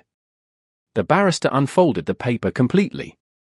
A local magistrate from Dunmere reports that an elderly man matching the witness description has been identified. Silence settled across the salon. Hope and caution struggled against one another. Lucien finally stepped forward. Is he alive? Yes. Relief moved through the room. Auriel felt it too. A witness. Someone who might finally explain why her childhood memories felt fractured. Someone who might know how a missing Ashbourne child became Auriel Whitford. The barrister continued reading. However, the magistrate notes that the witness refuses to discuss the fire with anyone except a woman named Seraphine Vale. Silence fell so suddenly it felt physical. Every eye turned towards Seraphine. The older woman remained perfectly still near the fireplace. Only her eyes betrayed surprise. Genuine surprise. Lord Pembroke frowned. He asked for you specifically. Seraphine accepted the attention with remarkable composure. Apparently. Sir Alistair narrowed his eyes. Interesting. The single word carried enough suspicion to fill the room. Auriel felt her stomach tighten. The black gloves. The carriage. The years of secrecy. Seraphine had remained connected to every major clue. Yet none of the connections ever formed a complete picture. The older woman met Sir Alistair's gaze directly. If you intend to accuse me of something, I recommend you become more specific. Several guests shifted uncomfortably. Lucien intervened before the discussion could deteriorate further. The witness wants Seraphine. That fact matters more than speculation. Lord Pembroke nodded reluctantly. Agreed. The salon gradually settled. Yet the tension remained. Auriel noticed something else as well. Lucien never looked toward her. Not once. The realization bothered her more than it should have. The discussion continued for another hour. Travel arrangements. Legal considerations. Questions regarding the witness. By the time dinner finally concluded, everyone appeared exhausted. Everyone except Seraphine. She seemed increasingly distant. Thoughtful. As though the letter had awakened memories she preferred to leave buried. Much later that evening, Auriel found her alone in the West Library. Rain had replaced the snow. Water tapped softly against the tall windows overlooking the sea. Firelight flickered across shelves lined with centuries of books. Seraphine stood beside one of the windows staring into the darkness. She did not seem surprised when Auriel entered. I wondered how long it would take. Auriel stopped several feet away. You expected me? Of course. Seraphine smiled faintly. Curiosity is one of your more predictable qualities. Auriel folded her arms. The witness asked for you. Apparently. You do not seem surprised. The older woman looked back toward the rain-streaked glass. That is because I know who he is. Silence filled the library. Auriel stared at her. You know him? Yes. The answer came quietly. Calmly. As though discussing the weather. Auriel felt frustration rise immediately. Then why have you never mentioned him? Seraphine closed her eyes briefly. Because I believed he was dead. The honesty caught Auriel off guard. For several moments neither spoke. Fire crackled softly in the hearth. Rain whispered against the windows. Finally Auriel stepped closer. Who is he? Seraphine remained silent. Long enough that Auriel almost repeated the question. Then the older woman answered. Martin Hale. The name meant nothing. Yet Seraphine spoke it with unmistakable weight. He worked for Ashbourne Manor. Auriel asked. For nearly 40 years. A strange sadness entered Seraphine's expression. He knew every corridor. Every servant. Every family secret. Auriel's pulse quickened. And he survived the fire. Yes. The answer barely rose above a whisper. Auriel stared at her. Then he knows what happened. Seraphine's gaze lowered. Perhaps. You do not sound certain. The older woman laughed softly. There was no humor in the sound. Because truth and memory are not always the same thing. Auriel wanted to argue. Instead she remained quiet. Something about Seraphine tonight felt different. Less guarded. More vulnerable. The realization unsettled her. For weeks she had viewed the older woman as a puzzle. A possible villain. A possible ally. Tonight she looked simply tired. Why would he ask for you? Auriel asked. Seraphine turned away from the window. For the first time, genuine emotion appeared on her face. Regret. Deep regret. Because I was there. The library seemed to stop breathing. Auriel felt every heartbeat. At Ashbourne Manor. Seraphine nodded. The night of the fire. Silence followed. Complete silence. Auriel stared at her. Every mystery. Every clue. Every unanswered question suddenly pointed toward the woman standing only a few feet away. You were there. Yes. Why?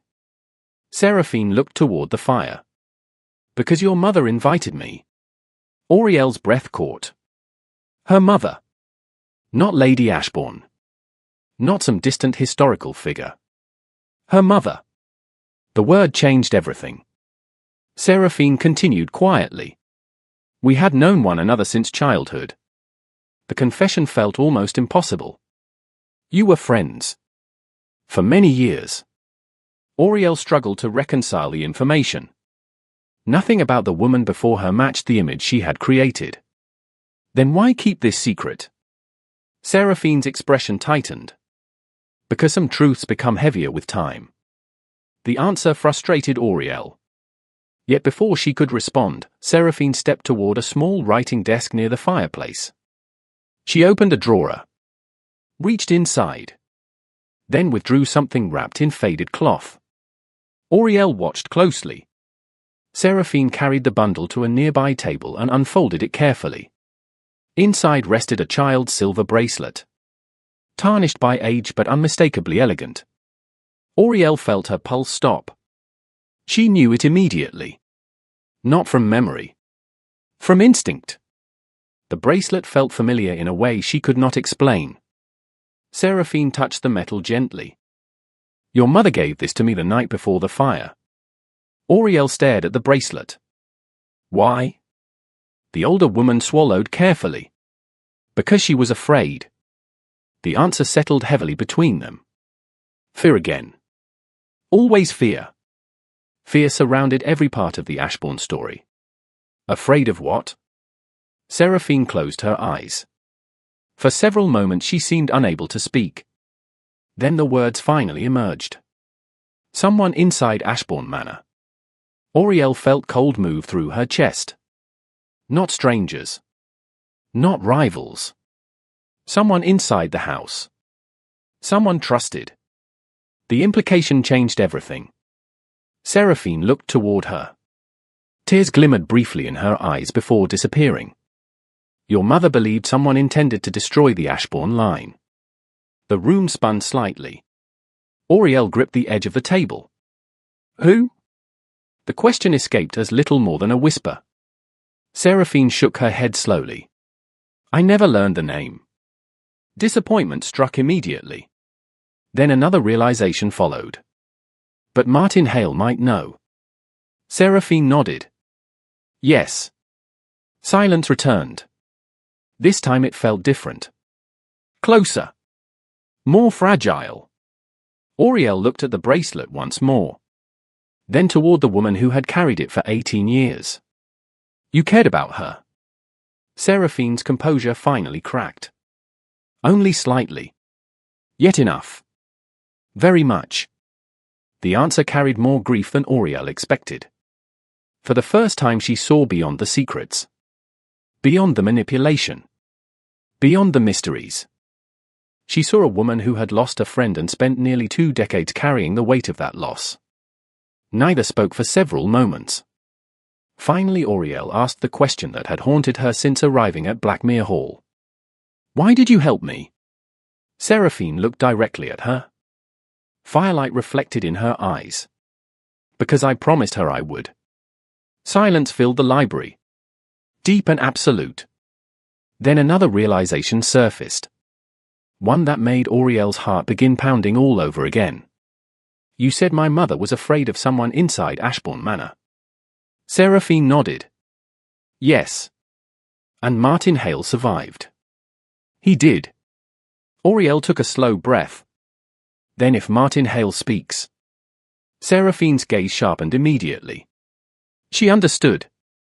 They both did. For 18 years England had searched for answers. And somewhere in Dunmere, a forgotten servant might finally be carrying the name of the person who destroyed everything. The journey to Dunmere began before sunrise. Rain had ended during the night, leaving the cliffs wrapped in silver mist. Blackmere Hall stood silent beneath a pale winter sky while servants loaded trunks and supplies into waiting carriages. News of Martin Hale's discovery had transformed everything. The witness was no longer a possibility. He was real. Somewhere along the northern coast, a man who had survived the Ashbourne tragedy still lived.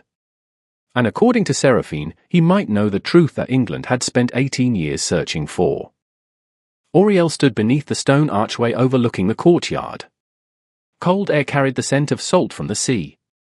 Several horses stamped impatiently against the frozen ground. Footmen moved briskly through the morning haze. The entire estate seemed awake despite the early hour. You should wear the heavier cloak. Mrs. Holomere appeared beside her carrying a folded garment trimmed with dark blue wool. Auriel accepted it without protest. I thought we were travelling by carriage. We are. The housekeeper adjusted the collar firmly. Winter does not care. Despite everything, Auriel smiled. Mrs. Holomere had become one of the few stable things in her life.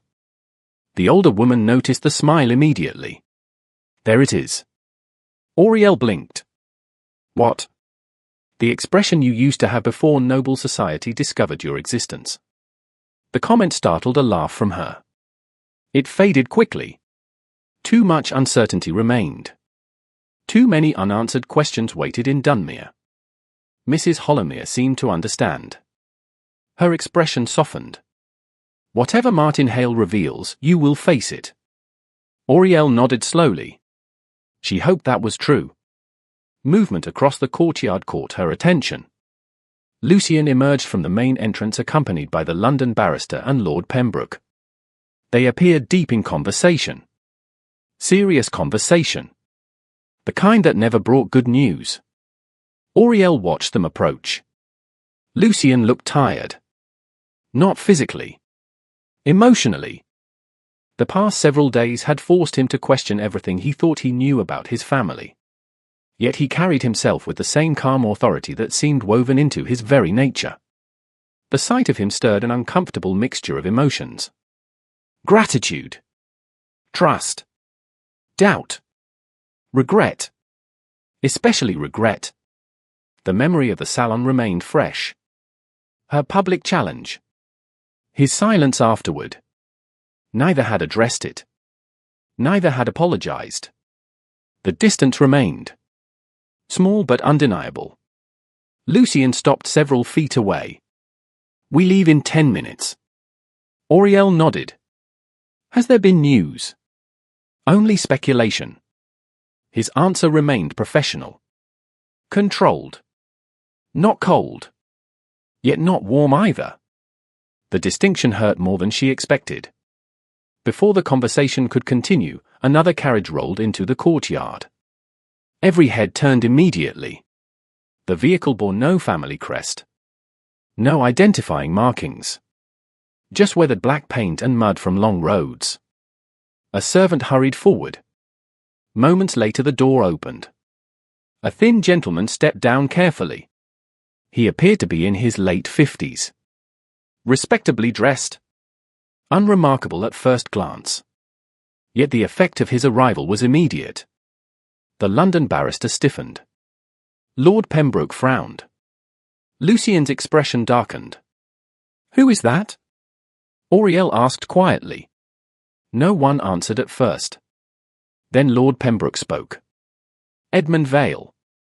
The name meant little to Auriel. Yet the reaction surrounding her suggested it should not. Seraphine appeared moments later at the entrance of Blackmere Hall. The instant she saw the newcomer, all colour left her face. Auriel noticed immediately. So did everyone else. Edmund Vale removed his gloves. His movements appeared calm, deliberate, familiar, like a man accustomed to entering difficult rooms. He approached the group without hesitation. "Good morning." Silence greeted him. Edmund did not seem surprised. His gaze shifted toward Seraphine. Something unreadable passed between them. History, perhaps. Old wounds. Old secrets. "I expected a warmer reception," he said. Seraphine's voice arrived sharp enough to cut ice. "Then you expected too much." The courtyard grew very quiet. Auriel looked from one face to another. The tension felt immediate. Personal. Nothing about this encounter appeared accidental. Edmund sighed softly. "I came because of Martin Hale." Every conversation stopped. Even the servants seemed to freeze. Lucien stepped forward. "Explain." Edmund met his gaze evenly.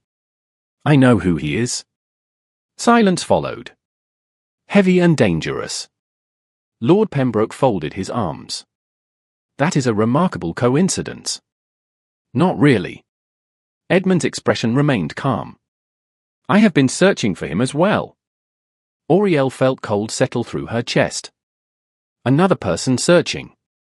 Another hidden investigation. Another layer of secrets beneath the secrets they already knew. Lucien's eyes narrowed. "Why?" Edmund looked toward the cliffs. Toward the sea. Toward memories only he seemed able to see. "Because Martin Hale knew something my family needed to bury." The words landed harder than anyone expected. Seraphine closed her eyes briefly. The reaction did not go unnoticed. Auriel stared at her. Suddenly the pieces began shifting into new positions. Vale. Ashbourne. Ravensmire. Blackthorn. Perhaps they had all been looking in the wrong direction. Lucien's voice remained calm. What did he know? Edmund turned back toward them. For the first time uncertainty appeared in his expression. "The truth about my father." Silence. Complete silence. Auriel felt her pulse quicken. Every clue. Every suspicion. Every rumor. They had all revolved around rival families. Hidden heirs. Inheritance claims. Yet Edmund Vale looked like a man carrying something much more personal. Shame. Regret. Fear. "Your father was involved?" Lord Pembroke asked. Edmund laughed softly. The sound held no humor. "That depends on your definition of involved." Nobody liked that answer.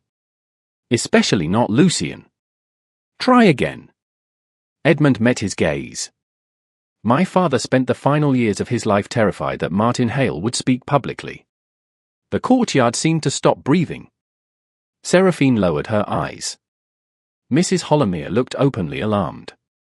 The barrister removed his spectacles and cleaned them slowly as though buying time to think. Lucien remained motionless. "Why?" Edmund's question arrived almost as a whisper. "Because Martin Hale knew who ordered the destruction of the Ashbourne line." The word settled across the courtyard like falling snow. Auriel felt every heartbeat. Every breath. Every possibility. For 18 years England had searched for a villain. A hidden enemy. A secret mastermind. And now someone was finally speaking aloud. Yet something felt wrong. Edmund did not look triumphant. He looked haunted. As though the truth carried consequences he did not want. Lucien seemed to recognize it too. Who was it? The question hung in the cold morning air. Edmund Vale looked toward Seraphine. Then toward Auriel. Finally toward the sea beyond the cliffs. When he answered, his voice sounded tired. Very tired. "Not my father." Confusion rippled immediately through the group. Edmund raised one hand before anyone could interrupt. "That is what makes this difficult." Auriel stared at him. "What do you mean?" He swallowed carefully. For years everyone believed the wrong enemy. Silence followed. Long enough to matter. Then Edmund reached into his coat and withdrew a folded document. The paper appeared old, worn, preserved with unusual care. Lucien accepted it without a word. He unfolded it slowly. Read the first lines. Then froze. Not dramatically. Not visibly to most people. But Auriel saw it. She saw the moment something inside him shifted. The same expression she had witnessed when the Ravensheim seal appeared. When the missing journal surfaced. When certainty began unraveling. Lucien? He did not answer immediately. His eyes remained fixed on the document. The courtyard waited. Finally he looked up. The color had drained from his face. This cannot be correct. Edmund's expression held no satisfaction. Only resignation. I was afraid you would say that. Auriel's heart pounded. What is it? Lucien looked directly at her. Then toward Seraphine. Then toward the ancient walls of Blackmere Hall rising behind them. When he finally spoke, every word felt heavier than the last. The document places a Ravensheim inside Ashbourne Manor 3 hours before the fire began. Silence exploded across the courtyard. Not because anyone believed it.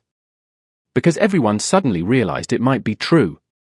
And somewhere far away in Dunmere, Martin Hale was waiting with the one answer that could finally determine whether the greatest suspect in the Ashbourne mystery was not a Vale, but a Ravensheim. The road to Dunmere stretched across nearly 40 miles of frozen coastline. By midday the carriages had left Blackmere lands behind and entered the rugged northern countryside where cliffs rose sharply above the sea. Winter sunlight occasionally broke through the clouds, casting silver ribbons across the water before vanishing once more. Inside the lead carriage, silence had become its own passenger. Auriel sat opposite Lucien. Between them rested a leather case containing the Ravensheim document Edmund Vale had delivered that morning. Neither had mentioned it since departing Blackmere Hall. Neither needed to. The paper remained present even when unseen. A Ravensheim inside Ashbourne Manor 3 hours before the fire. The implication hovered over every mile of the journey. Clara Blackthorne sat beside Auriel, occasionally glancing toward the window. Across from her, Seraphine appeared lost in memories no one else could reach. Only the rhythmic sound of wheels against the road interrupted the stillness. Finally Clara broke the silence. What happens if Martin Hale confirms the document? The question settled heavily inside the carriage. No one answered immediately. Lucien's gaze remained fixed upon the passing coastline beyond the glass. Then we continue following the truth. Clara frowned. Even if it damages Blackmere. Lucien looked toward her. His expression remained calm. Especially then. Auriel lowered her eyes. The answer should have reassured her. Instead it deepened the conflict growing inside her heart. Days earlier she had questioned whether he would choose truth over family. Now he was doing exactly that. Yet somehow the distance between them remained. She remembered the look on his face in the salon after her public challenge. The brief flash of hurt he had hidden almost immediately. She had not forgotten it. Neither, she suspected, had he. By late afternoon the carriages reached Dunmere. The village appeared exactly as Auriel remembered. Small stone cottages lined narrow roads overlooking the harbour. Fishing boats rocked gently against wooden docks. Seagulls circled overhead while smoke rose from dozens of chimneys. The sight struck her unexpectedly hard. Home. For so long she had believed this village contained her beginning. Now she knew it held answers to a much older story. News of their arrival spread quickly. Villagers emerged from shops and cottages as the procession moved toward the magistrate's residence near the harbour. Curious faces filled windows. Familiar faces. Some recognized Auriel immediately. Their surprise only increased when they noticed the Duke of Blackmere accompanying her. The magistrate's house stood near the edge of the village overlooking the sea. A practical building constructed from grey stone. Nothing about it appeared remarkable. Yet everyone understood its importance. Martin Hale waited inside. At last. After 18 years. The group entered together. A fire burned warmly in the main sitting room. Shelves filled with legal records lined the walls. Near the window stood a man in his late 60s wearing a dark coat. The local magistrate. He greeted them respectfully before leading them farther inside. He is resting. The magistrate lowered his voice. His health is fragile. Seraphine stepped forward immediately. Will he speak? The magistrate nodded. He asked for you specifically. The older woman's composure slipped for the briefest moment. Anxiety. Hope. Fear. Then it vanished again. Thank you. The magistrate guided them through a narrow corridor toward a small private chamber overlooking the harbor. Auriel felt her heartbeat quicken with every step. The room itself appeared simple. A narrow bed. 2 chairs. A small table. Nothing more. An elderly man sat near the window wrapped in a wool blanket. His hair had turned completely white. Deep lines marked his face. Yet his eyes remained surprisingly alert. The moment Seraphine entered, recognition filled them. Lady Seraphine. His voice sounded weak but steady. Seraphine stopped several feet away. For a long moment neither spoke. 18 years seemed to stand between them. Finally she smiled softly. Martin. The old servant's eyes glistened. I was beginning to think I would never see you again. Silence filled the room. Respectful silence. Human silence. The kind created when old wounds meet old memories. Martin's gaze shifted slowly across the group. It stopped on Auriel. Everything else seemed to disappear. The old man stared at her. Not with curiosity. Not with uncertainty. Recognition. Pure recognition. Tez appeared instantly. My God. His voice trembled. It really is you. Auriel felt emotion tighten her throat. She stepped closer. You know who I am? Martin laughed softly through tears. I carried you through the gardens when you were a baby. The room became very still. Seraphine lowered her eyes. Clara looked away. Even Lucien seemed affected by the simple statement. For years Auriel had searched for proof she belonged somewhere. Now a stranger remembered holding her before she could even walk. The feeling was almost overwhelming. Martin wiped his eyes carefully.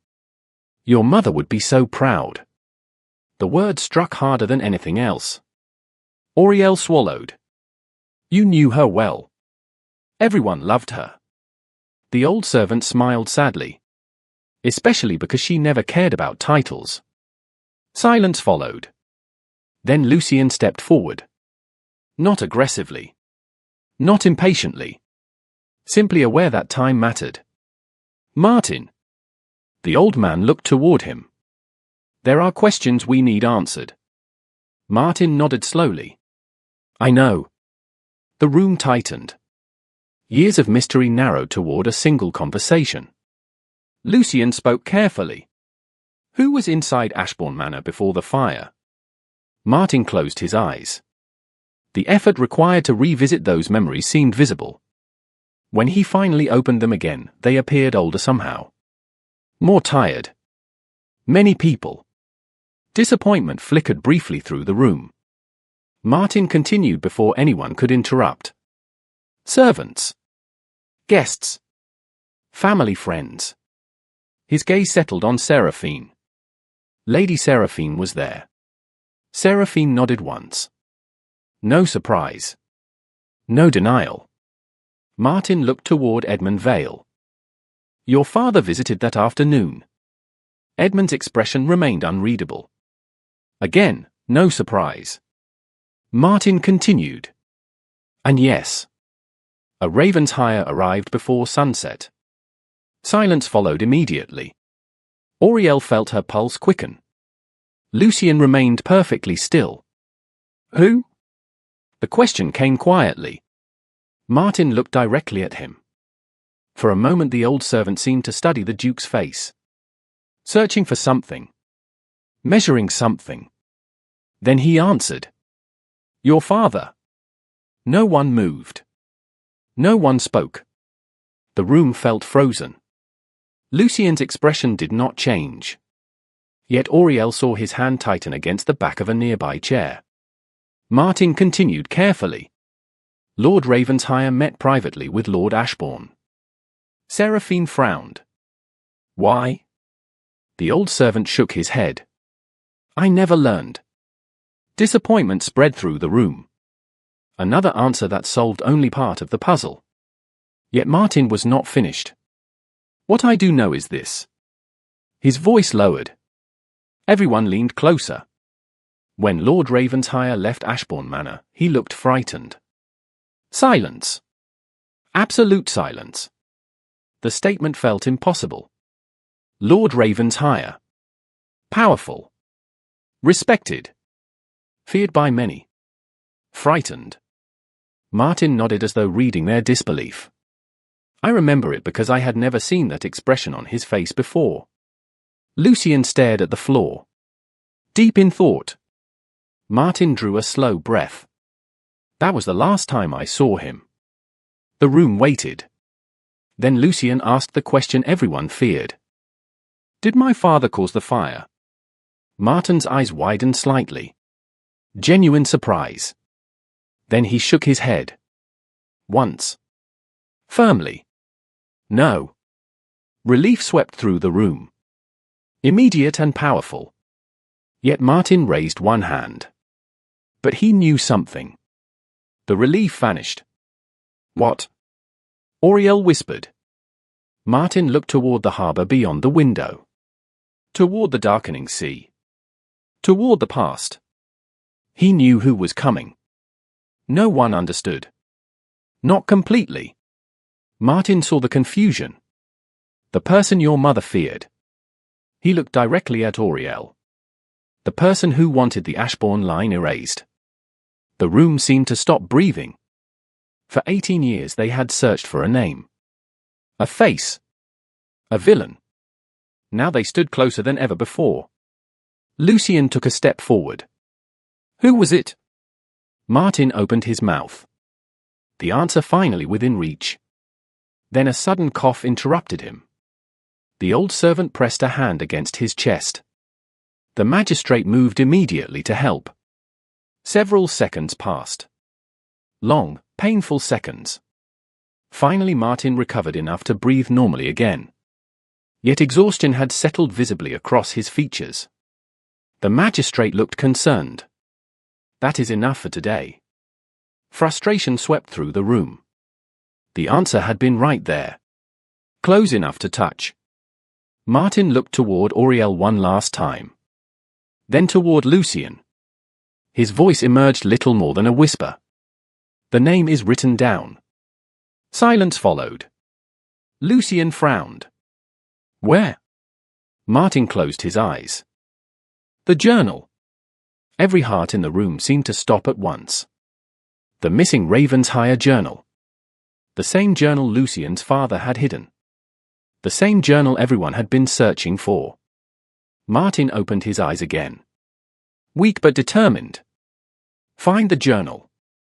His gaze fixed upon Lucien. And you will find the truth. Then the old servant leaned back into his chair, exhausted beyond words, while everyone in the room realized the final answer had been hiding in Blackmere all along. Darkness had already fallen by the time they left the magistrate's residence. Lamps glowed along Dunmere's harbour while waves rolled quietly against the docks. The village felt unchanged. Ordinary. Peaceful. Yet for those walking back toward the waiting carriages, everything had shifted once again. The answer had been within reach. One name. One final truth. And once more it had slipped away. Auriel walked beside the sea without speaking. The cold air stung her cheeks. She welcomed it. The sensation helped steady her thoughts. Martin Hale had confirmed more than anyone expected. Lord Ravenshire had been at Ashbourne Manor. He had left frightened. He had known something. Yet he had not been the architect of the tragedy. That revelation should have brought relief. Instead it opened another door. Another mystery. Another question leading back toward the missing journal. Footsteps approached behind her. She did not need to turn around to know who it was. Lucien slowed beside her. For several moments neither spoke. The harbor stretched before them. Lantern light reflected across black water. Fishing boats rocked gently in their moorings. "You should be resting," he said eventually. Auriel smiled faintly. "You should take your own advice." His expression softened slightly. The distance between them still existed. Yet it felt less certain now. Less permanent. Martin Hale had changed something. Not only in the investigation. In them. They walked a few more yards in silence. Then Auriel stopped beside an old stone wall overlooking the harbor. Lucien paused as well. The sea wind moved through her hair. Somewhere nearby a bell sounded from one of the fishing vessels. "You were there for 14 years. Her voice broke the silence unexpectedly. Lucien looked toward her. "Where?" "Searching." She met his gaze. Looking for answers. For a moment he seemed surprised by the question. Then he nodded. "Yes." Auriel folded her hands together. "Why?" The answer mattered more than she wanted to admit. Martin Hale's words lingered in her mind. The years. The effort. The persistence. Few people devoted 14 years of their lives to solving another person's mystery. Lucien looked out toward the sea. His expression became distant. Reflective. "When I was 16, my father took me to Ashbourne Manor." Auriel remained still. He had never spoken about this before. It was several months before the fire. His voice lowered. "I remember the gardens. The cliffs. The observatory." A faint smile touched his mouth. "Your father spent an hour explaining astronomical calculations that I did not understand." Auriel laughed softly despite herself. "That sounds familiar." "It does." The smile faded. "Your mother was there as well." Silence settled between them. Auriel listened carefully. Every word felt important. She was kind. Lucien's gaze remained fixed upon the harbor. "She treated me like a person rather than a title." Something tightened inside Auriel's chest. Martin Hale had said the same thing. Everyone loved her. Because she never cared about titles. Lucien continued. "When news of the fire arrived, my father changed." The words came slowly now. Carefully. He became obsessed with the tragedy. Auriel looked toward him. Because he felt responsible. Lucien hesitated. Perhaps. The uncertainty felt significant. Or because he knew something, she asked quietly. He met her gaze. That possibility has become difficult to ignore. Neither spoke for several seconds. Then Lucien looked away again. "A year after the fire, my father brought me into the observatory." Auriel listened. The sea wind carried the scent of salt between them. "He showed me a map covered in notes." Lucien's expression darkened slightly. "Names. Locations. Witnesses." Recognition struck immediately. He was investigating. "Yes." Lucien nodded. "At the time I thought he was searching for closure." His voice lowered further. "Now I believe he was searching for the truth." The realization settled heavily between them. Auriel understood something then. This story had not begun when she arrived at Blackmere Hall. It had begun years earlier. Long before either of them understood where it would lead. "When he died," Lucien continued quietly, "he left me one instruction." Auriel's heartbeat quickened. "What was it?" Lucien looked directly at her. "Find her." Silence followed. The words seemed to echo between them. Find her. Not solve the mystery. Not protect Blackmere. Find her. Auriel felt emotion rise unexpectedly in her throat. "He meant me." "Yes." The answer came immediately. No hesitation. No doubt. Lucien looked toward the sea once more. For years I believed it was impossible. Auriel remained silent. There were no witnesses. No records. No proof.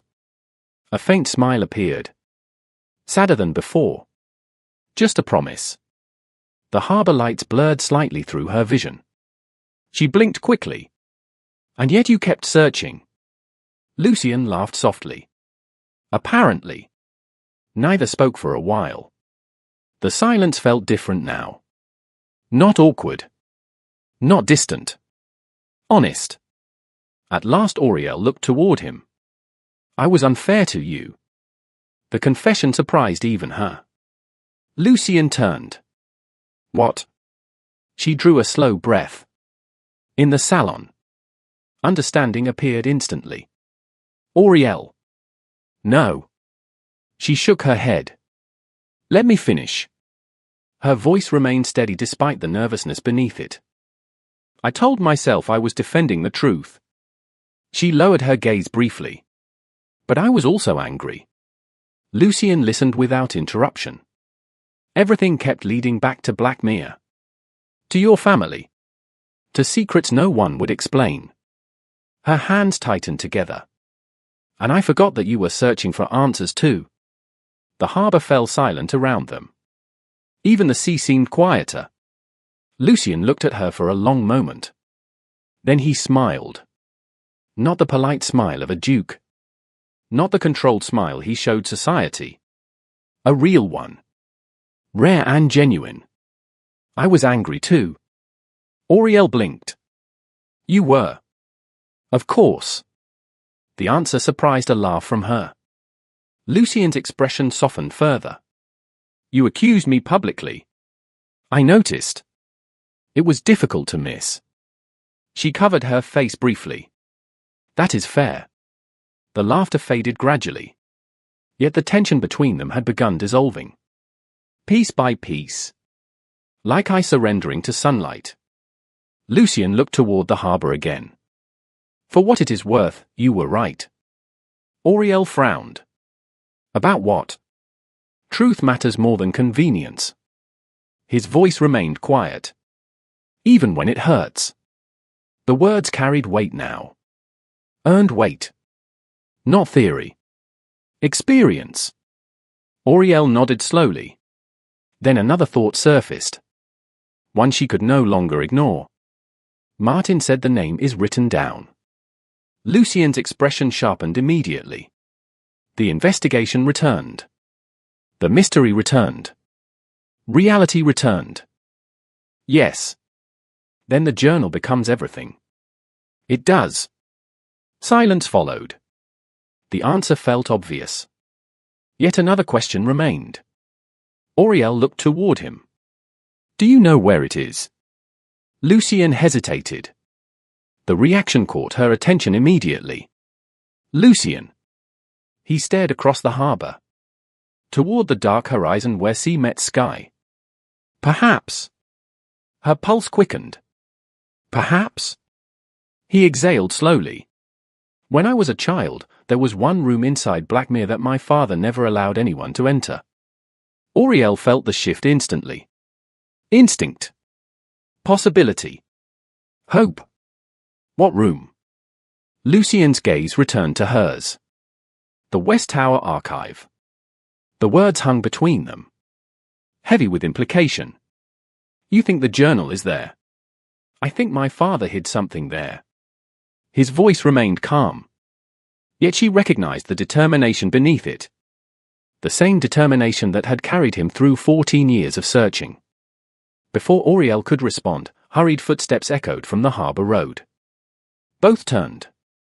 A rider approached at full speed. His horse's breath rose in white clouds against the night air. The man wore Blackmere livery.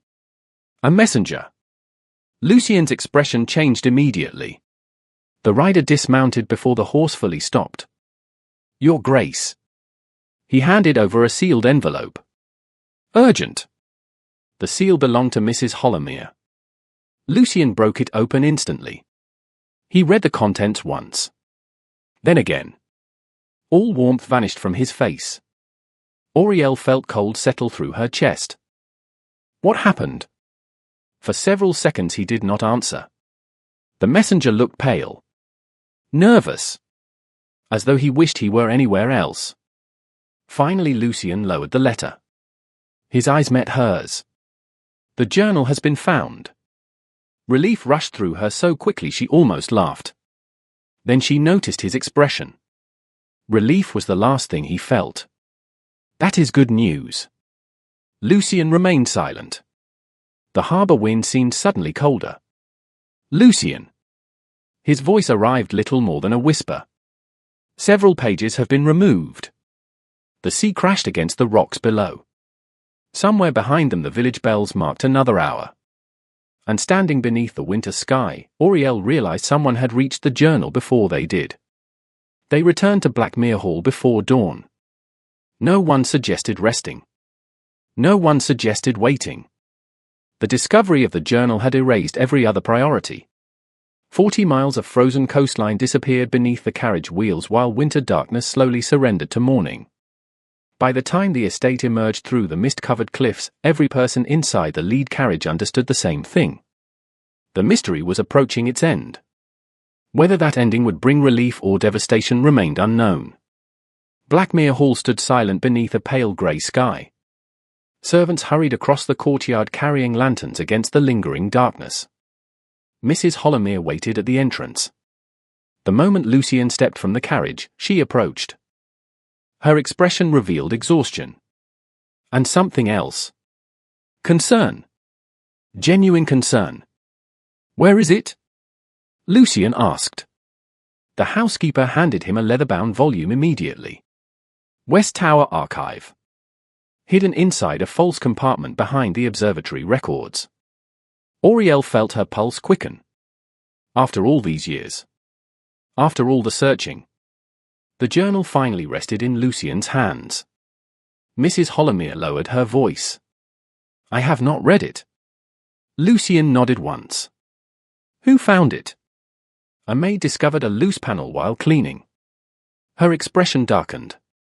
Several pages had already been removed. The reminder settled heavily between them. The journal existed. Yet it was incomplete. Someone had reached it first. The group moved immediately toward the observatory. Morning light had not yet fully reached the upper tower. Shadows stretched across narrow stone corridors while old portraits watched silently from the walls. Auriel remembered her first visit to this place. The dust-covered desks. The forgotten notes. The lingering presence of a man she had never met. Now she climbed those same stairs carrying the weight of 18 years. The observatory door opened with a soft creak. Everything appeared unchanged. Shelves lined with records. Maps scattered across tables. The large telescope aimed toward the winter sky beyond the glass dome overhead. Yet the room felt different. Charged with expectation. Lucien placed the journal carefully upon the central table. Everyone gathered around. Seraphine. Clara. Edmund Vale. Lord Pembroke. The London barrister. Mrs. Hollomere.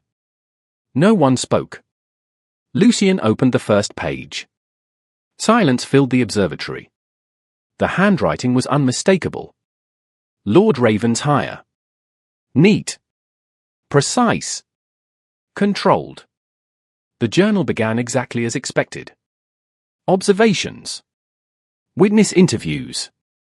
Notes regarding Ashbourne. The early entries revealed nothing dramatic. Yet as the hours passed and the pages turned, a pattern emerged. Lord Ravenshire had not been investigating a fire. He had been investigating a conspiracy. Auriel watched Lucien carefully. His father seemed to come alive through the words. Determined. Relentless. Refusing to abandon questions others considered dangerous. Here. Seraphine leaned forward suddenly. Everyone looked toward the page she indicated. A paragraph had been underlined heavily years ago. Lucien read aloud.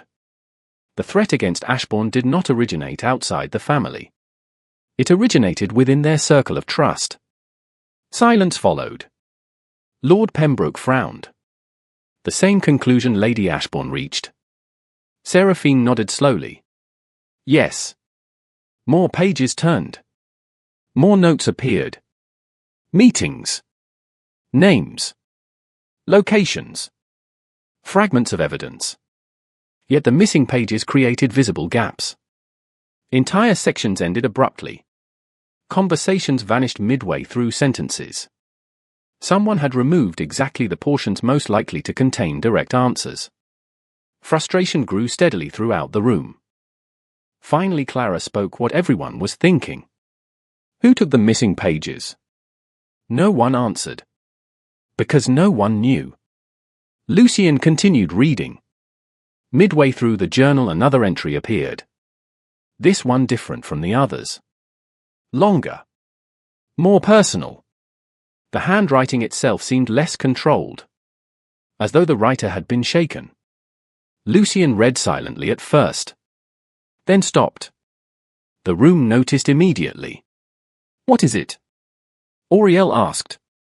He looked up slowly. Something had changed in his expression. Not fear. Not exactly. Recognition. My father met the person responsible. Silence exploded through the observatory. Every heartbeat seemed louder. Seraphine stepped closer. When? Lucien looked back at the page. 2 days before the fire. Auriel gripped the edge of the table. The answer had been sitting here all along. Hidden inside Blackmere. Waiting. Who was it? Edmund Vale asked quietly. Lucien turned the page. The next sheet had been torn out.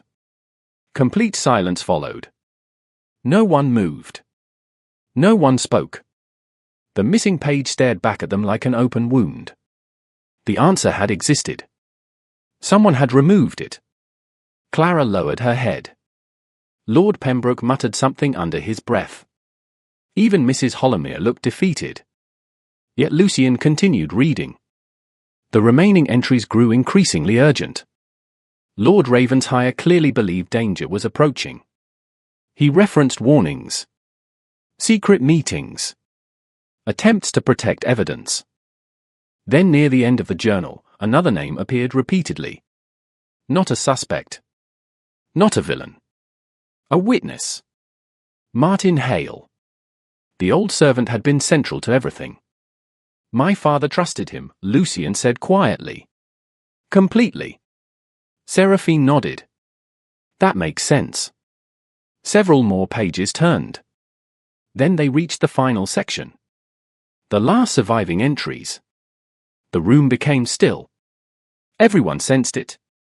This was where the truth lived. Lucien read silently for nearly a minute. Auriel watched his face. Watched every small shift in expression. Then suddenly he stopped. What? She whispered. Lucien looked up. His eyes found hers immediately. He found proof. The room inhaled sharply. Proof of what? Lord Pembroke asked.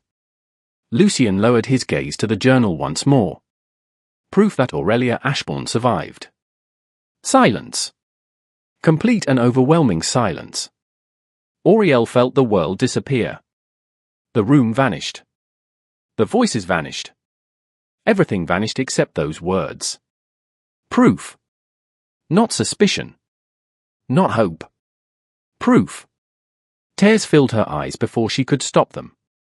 Lord Ravenshire had known. All those years ago. He had known she lived. Mrs. Hollowmere covered her mouth. Clara smiled through tears of her own. Even Seraphine looked overcome. Lucien continued reading. His voice remained steady despite the emotion surrounding them. The child survived. The line survives. If these notes are ever discovered, let it be known that Aurelia Ashbourne was never lost. She was hidden. Auriel closed her eyes briefly. Hidden. Not lost. The distinction mattered more than anyone could understand. For 18 years the world believed she had vanished. Yet somewhere, someone had always known the truth. When she opened her eyes again, Lucien was still reading. The final entry filled less than half a page. The handwriting appeared rushed. Urgent. As though time had become precious. Then came the last sentence. Lucien stopped speaking. The silence stretched. What does it say? Seraphine asked. Lucien swallowed carefully. The missing pages were copied. Hope surged through the room instantly. Lord Pembroke stepped forward. Copied? Lucien nodded. My father feared the journal would be discovered. Auriel's heart began racing. Where did he hide the copies? Lucien turned the page. The final line waited there. Untouched. Unremoved. Preserved across 18 years. He read it aloud. The copies have been entrusted to the one person I know will never betray Aurelia Ashbourne. Silence followed. Then immediate confusion. Who? Clara asked. Who was it? Lucien stared at the page. For the first time since opening the journal, genuine shock appeared on his face. Auriel felt cold move through her chest. Lucien. He looked up slowly. Directly toward Mrs. Holomere. The old housekeeper froze. Nobody spoke. Nobody breathed. Lucien's voice arrived little more than a whisper. My father gave the copies to you. The observatory fell completely silent as every eye turned toward the woman who had been standing beside them all along. The observatory remained silent for several seconds. Not ordinary silence.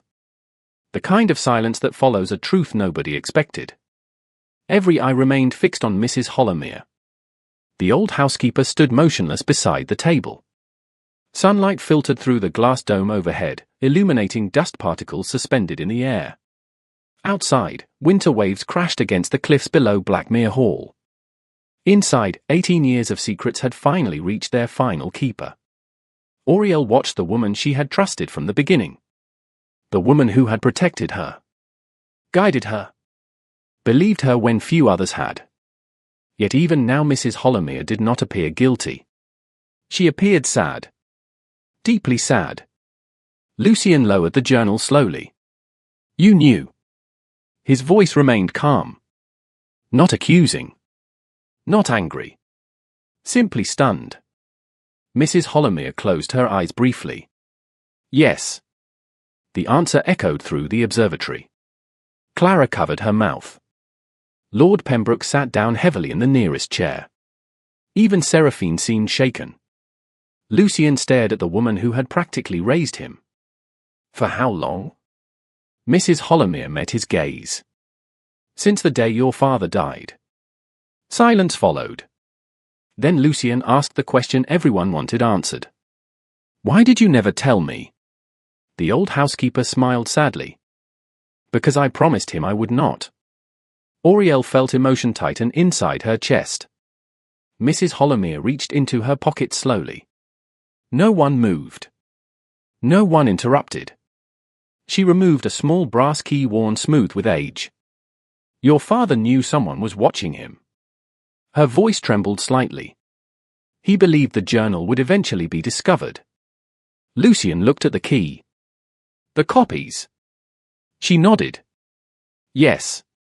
Tears appeared in her eyes. He said if the truth emerged before the right moment, it would destroy the wrong people. Seraphine lowered her gaze. She understood. They all did. Lord Ravenshire had not been protecting power. He had been protecting lives. Mrs. Holomere crossed the room toward a narrow cabinet built into the stone wall beneath the observatory stairs. Few people had likely noticed it before. Fewer still would have suspected its significance. Her hands trembled as she inserted the key. The lock clicked softly. Then she opened the cabinet door. Inside rested a small wooden box wrapped in faded cloth. 18 years of secrets fit inside something no larger than a family Bible. Nobody breathed. Mrs. Holomere lifted the box carefully and carried it back to the table. Her eye settled briefly on Auriel. I have waited a very long time for this day. Auriel felt tears threatening again. The housekeeper opened the lid. Inside lay several folded documents tied together with a blue ribbon. Time had yellowed the paper. Yet the writing remained clear. Lord Ravenshire's handwriting. The copies. The missing pages. At last. Lucien sat down slowly. The weight of the moment seemed almost too much for anyone standing nearby. He untied the ribbon. Unfolded the first page. Began reading. The observatory fell silent once more. This time the silence lasted nearly 10 minutes. Page after page revealed what the missing journal entries had hidden. Interviews. Correspondence. Witness statements. Private notes. Every piece pointed toward the same conclusion. Auriel watched Lucien's face carefully. The emotions changed with every page. Surprise. Understanding. Relief. Grief. Then finally certainty. At last he lowered the documents. Nobody moved. Nobody dared interrupt. Well? Lord Pembroke asked quietly. Lucien looked around the room. His gaze settled first upon Auriel. Then Seraphine. Then Edmund Vale. Finally everyone else. My father identified the person responsible. The room seemed to stop breathing. 18 years of mystery balanced upon the next few words. Auriel felt her heartbeat pounding against her ribs. Lucien continued. It was not a raven's hire. Relief appeared immediately on several faces. Yet he was not finished. It was not a veil. Edmund closed his eyes. A burden he had carried for years seemed to lift from his shoulders. Lucien glanced toward Seraphine. And it was not anyone Lady Seraphine protected. Tears filled the older woman's eyes instantly. Then came the final truth. Lucien looked back down at the documents. The person responsible was Lord Ashbourne's cousin, Nathaniel Ashbourne. Silence followed. Complete silence. Nobody had expected the answer. Not after years of suspicion aimed elsewhere. Not after endless accusations against rival families. Auriel stared in disbelief. My family? Lucien nodded slowly. A distant relative. He looked toward the copied pages. A man facing financial ruin. A man excluded from succession. A man desperate to secure control of the estate. Lord Pembroke shook his head. Good God. Lucien continued. My father discovered the scheme only days before the tragedy. The room remained frozen. Every assumption had been wrong. Every suspicion misdirected. Nathaniel Ashbourne had hidden behind rivalries while others carried blame. Seraphine lowered into a chair. Relief and grief seemed to battle across her face. Your mother suspected him, she whispered toward Auriel. She never had proof. Tears filled Auriel's eyes. All these years. All these lives shaped by one man's greed. Yet another question remained. The most important one. Lucien turned another page. There is more. Everyone looked toward him immediately. His expression softened. My father learned that Aurelia survived before Nathaniel could locate her. Auriel's hands trembled. Lucien continued reading. A group of loyal servants moved the child through several safe houses. Martin Hale helped organize the transfer. The Blackthorns provided temporary protection. Clara smiled through tears. Her grandfather's role had finally been vindicated. Lucien's voice grew quieter. Eventually the child was placed with a widow in Dunmere. Auriel closed her eyes. Her adoptive mother. The woman who had given her a home. A family. A childhood. Love. The arrangement remained secret to ensure her safety. Silence followed. Beautiful silence. Healing silence. The truth finally fit together. Every missing piece had found its place. Then Lucien reached the final page. The very last document. His expression changed again. Something gentler this time. He looked directly at Auriel. This one is addressed to you. Her breath caught. To me. He nodded. Carefully he handed over the final sheet. Auriel accepted it with trembling fingers. The handwriting belonged to Lord Ravenshire. The man she had never met. The man who had spent years searching for her. Slowly she began reading. The words blurred almost immediately through tears. If this letter reaches Aurelia Ashbourne, then truth has finally done what time could not. It has brought you home. Home. The word alone nearly broke her. She continued reading. Your parents loved you beyond measure. They fought to protect you. Others fought to preserve their memory. Never allow inheritance to convince you that your value comes from land, titles, or wealth. Your value comes from the life you choose to build. Auriel pressed a hand against her mouth. Around her, the room remained silent. Respectful. The letter continued. If Lucien finds you, trust him. He will place truth above comfort. He always has. Her vision blurred completely. She lowered the page slowly. Across the table, Lucien looked equally stunned. Apparently this was the first time he had seen those words as well. For several seconds neither spoke. Then something extraordinary happened. Lord Pembroke stood. The old nobleman looked around the observatory. Then toward Auriel. Lady Aurelia Ashbourne. The title settled gently into the room. Not as a claim. Not as a question. As a truth. He bowed his head. Others followed. Clara. Edmund. The barrister. Even Seraphine. One by one. Recognition. Validation. Acceptance. After 18 years, Aurelia Ashbourne no longer needed to prove she existed. Tears slipped down her cheeks. She did not try to hide them. Across the room, Mrs. Hollomere smiled through her own tears. The promise she had protected for nearly 2 decades had finally been fulfilled. Then Lucien stepped forward. The others gradually moved back, giving them space. Not because protocol required it. Because the moment belonged to them. He stopped before her. Neither spoke immediately. Words seemed unnecessary. Too small. Too inadequate. Finally Lucien smiled. The same rare smile she had come to treasure. Real. Warm. Entirely unguarded. Welcome home. The words broke the final barrier inside her heart. Auriel laughed softly through tears. It took long enough. A faint laugh escaped him as well. Around them, sunlight poured through the observatory dome. The storm had passed. The mystery had ended. The truth had survived. And standing above the cliffs of Blackmere Hall, with the sea stretching endlessly beyond the horizon, Aurelia Ashbourne finally understood that home had never been a title or an estate. Home was the people who had spent 18 years refusing to let her disappear.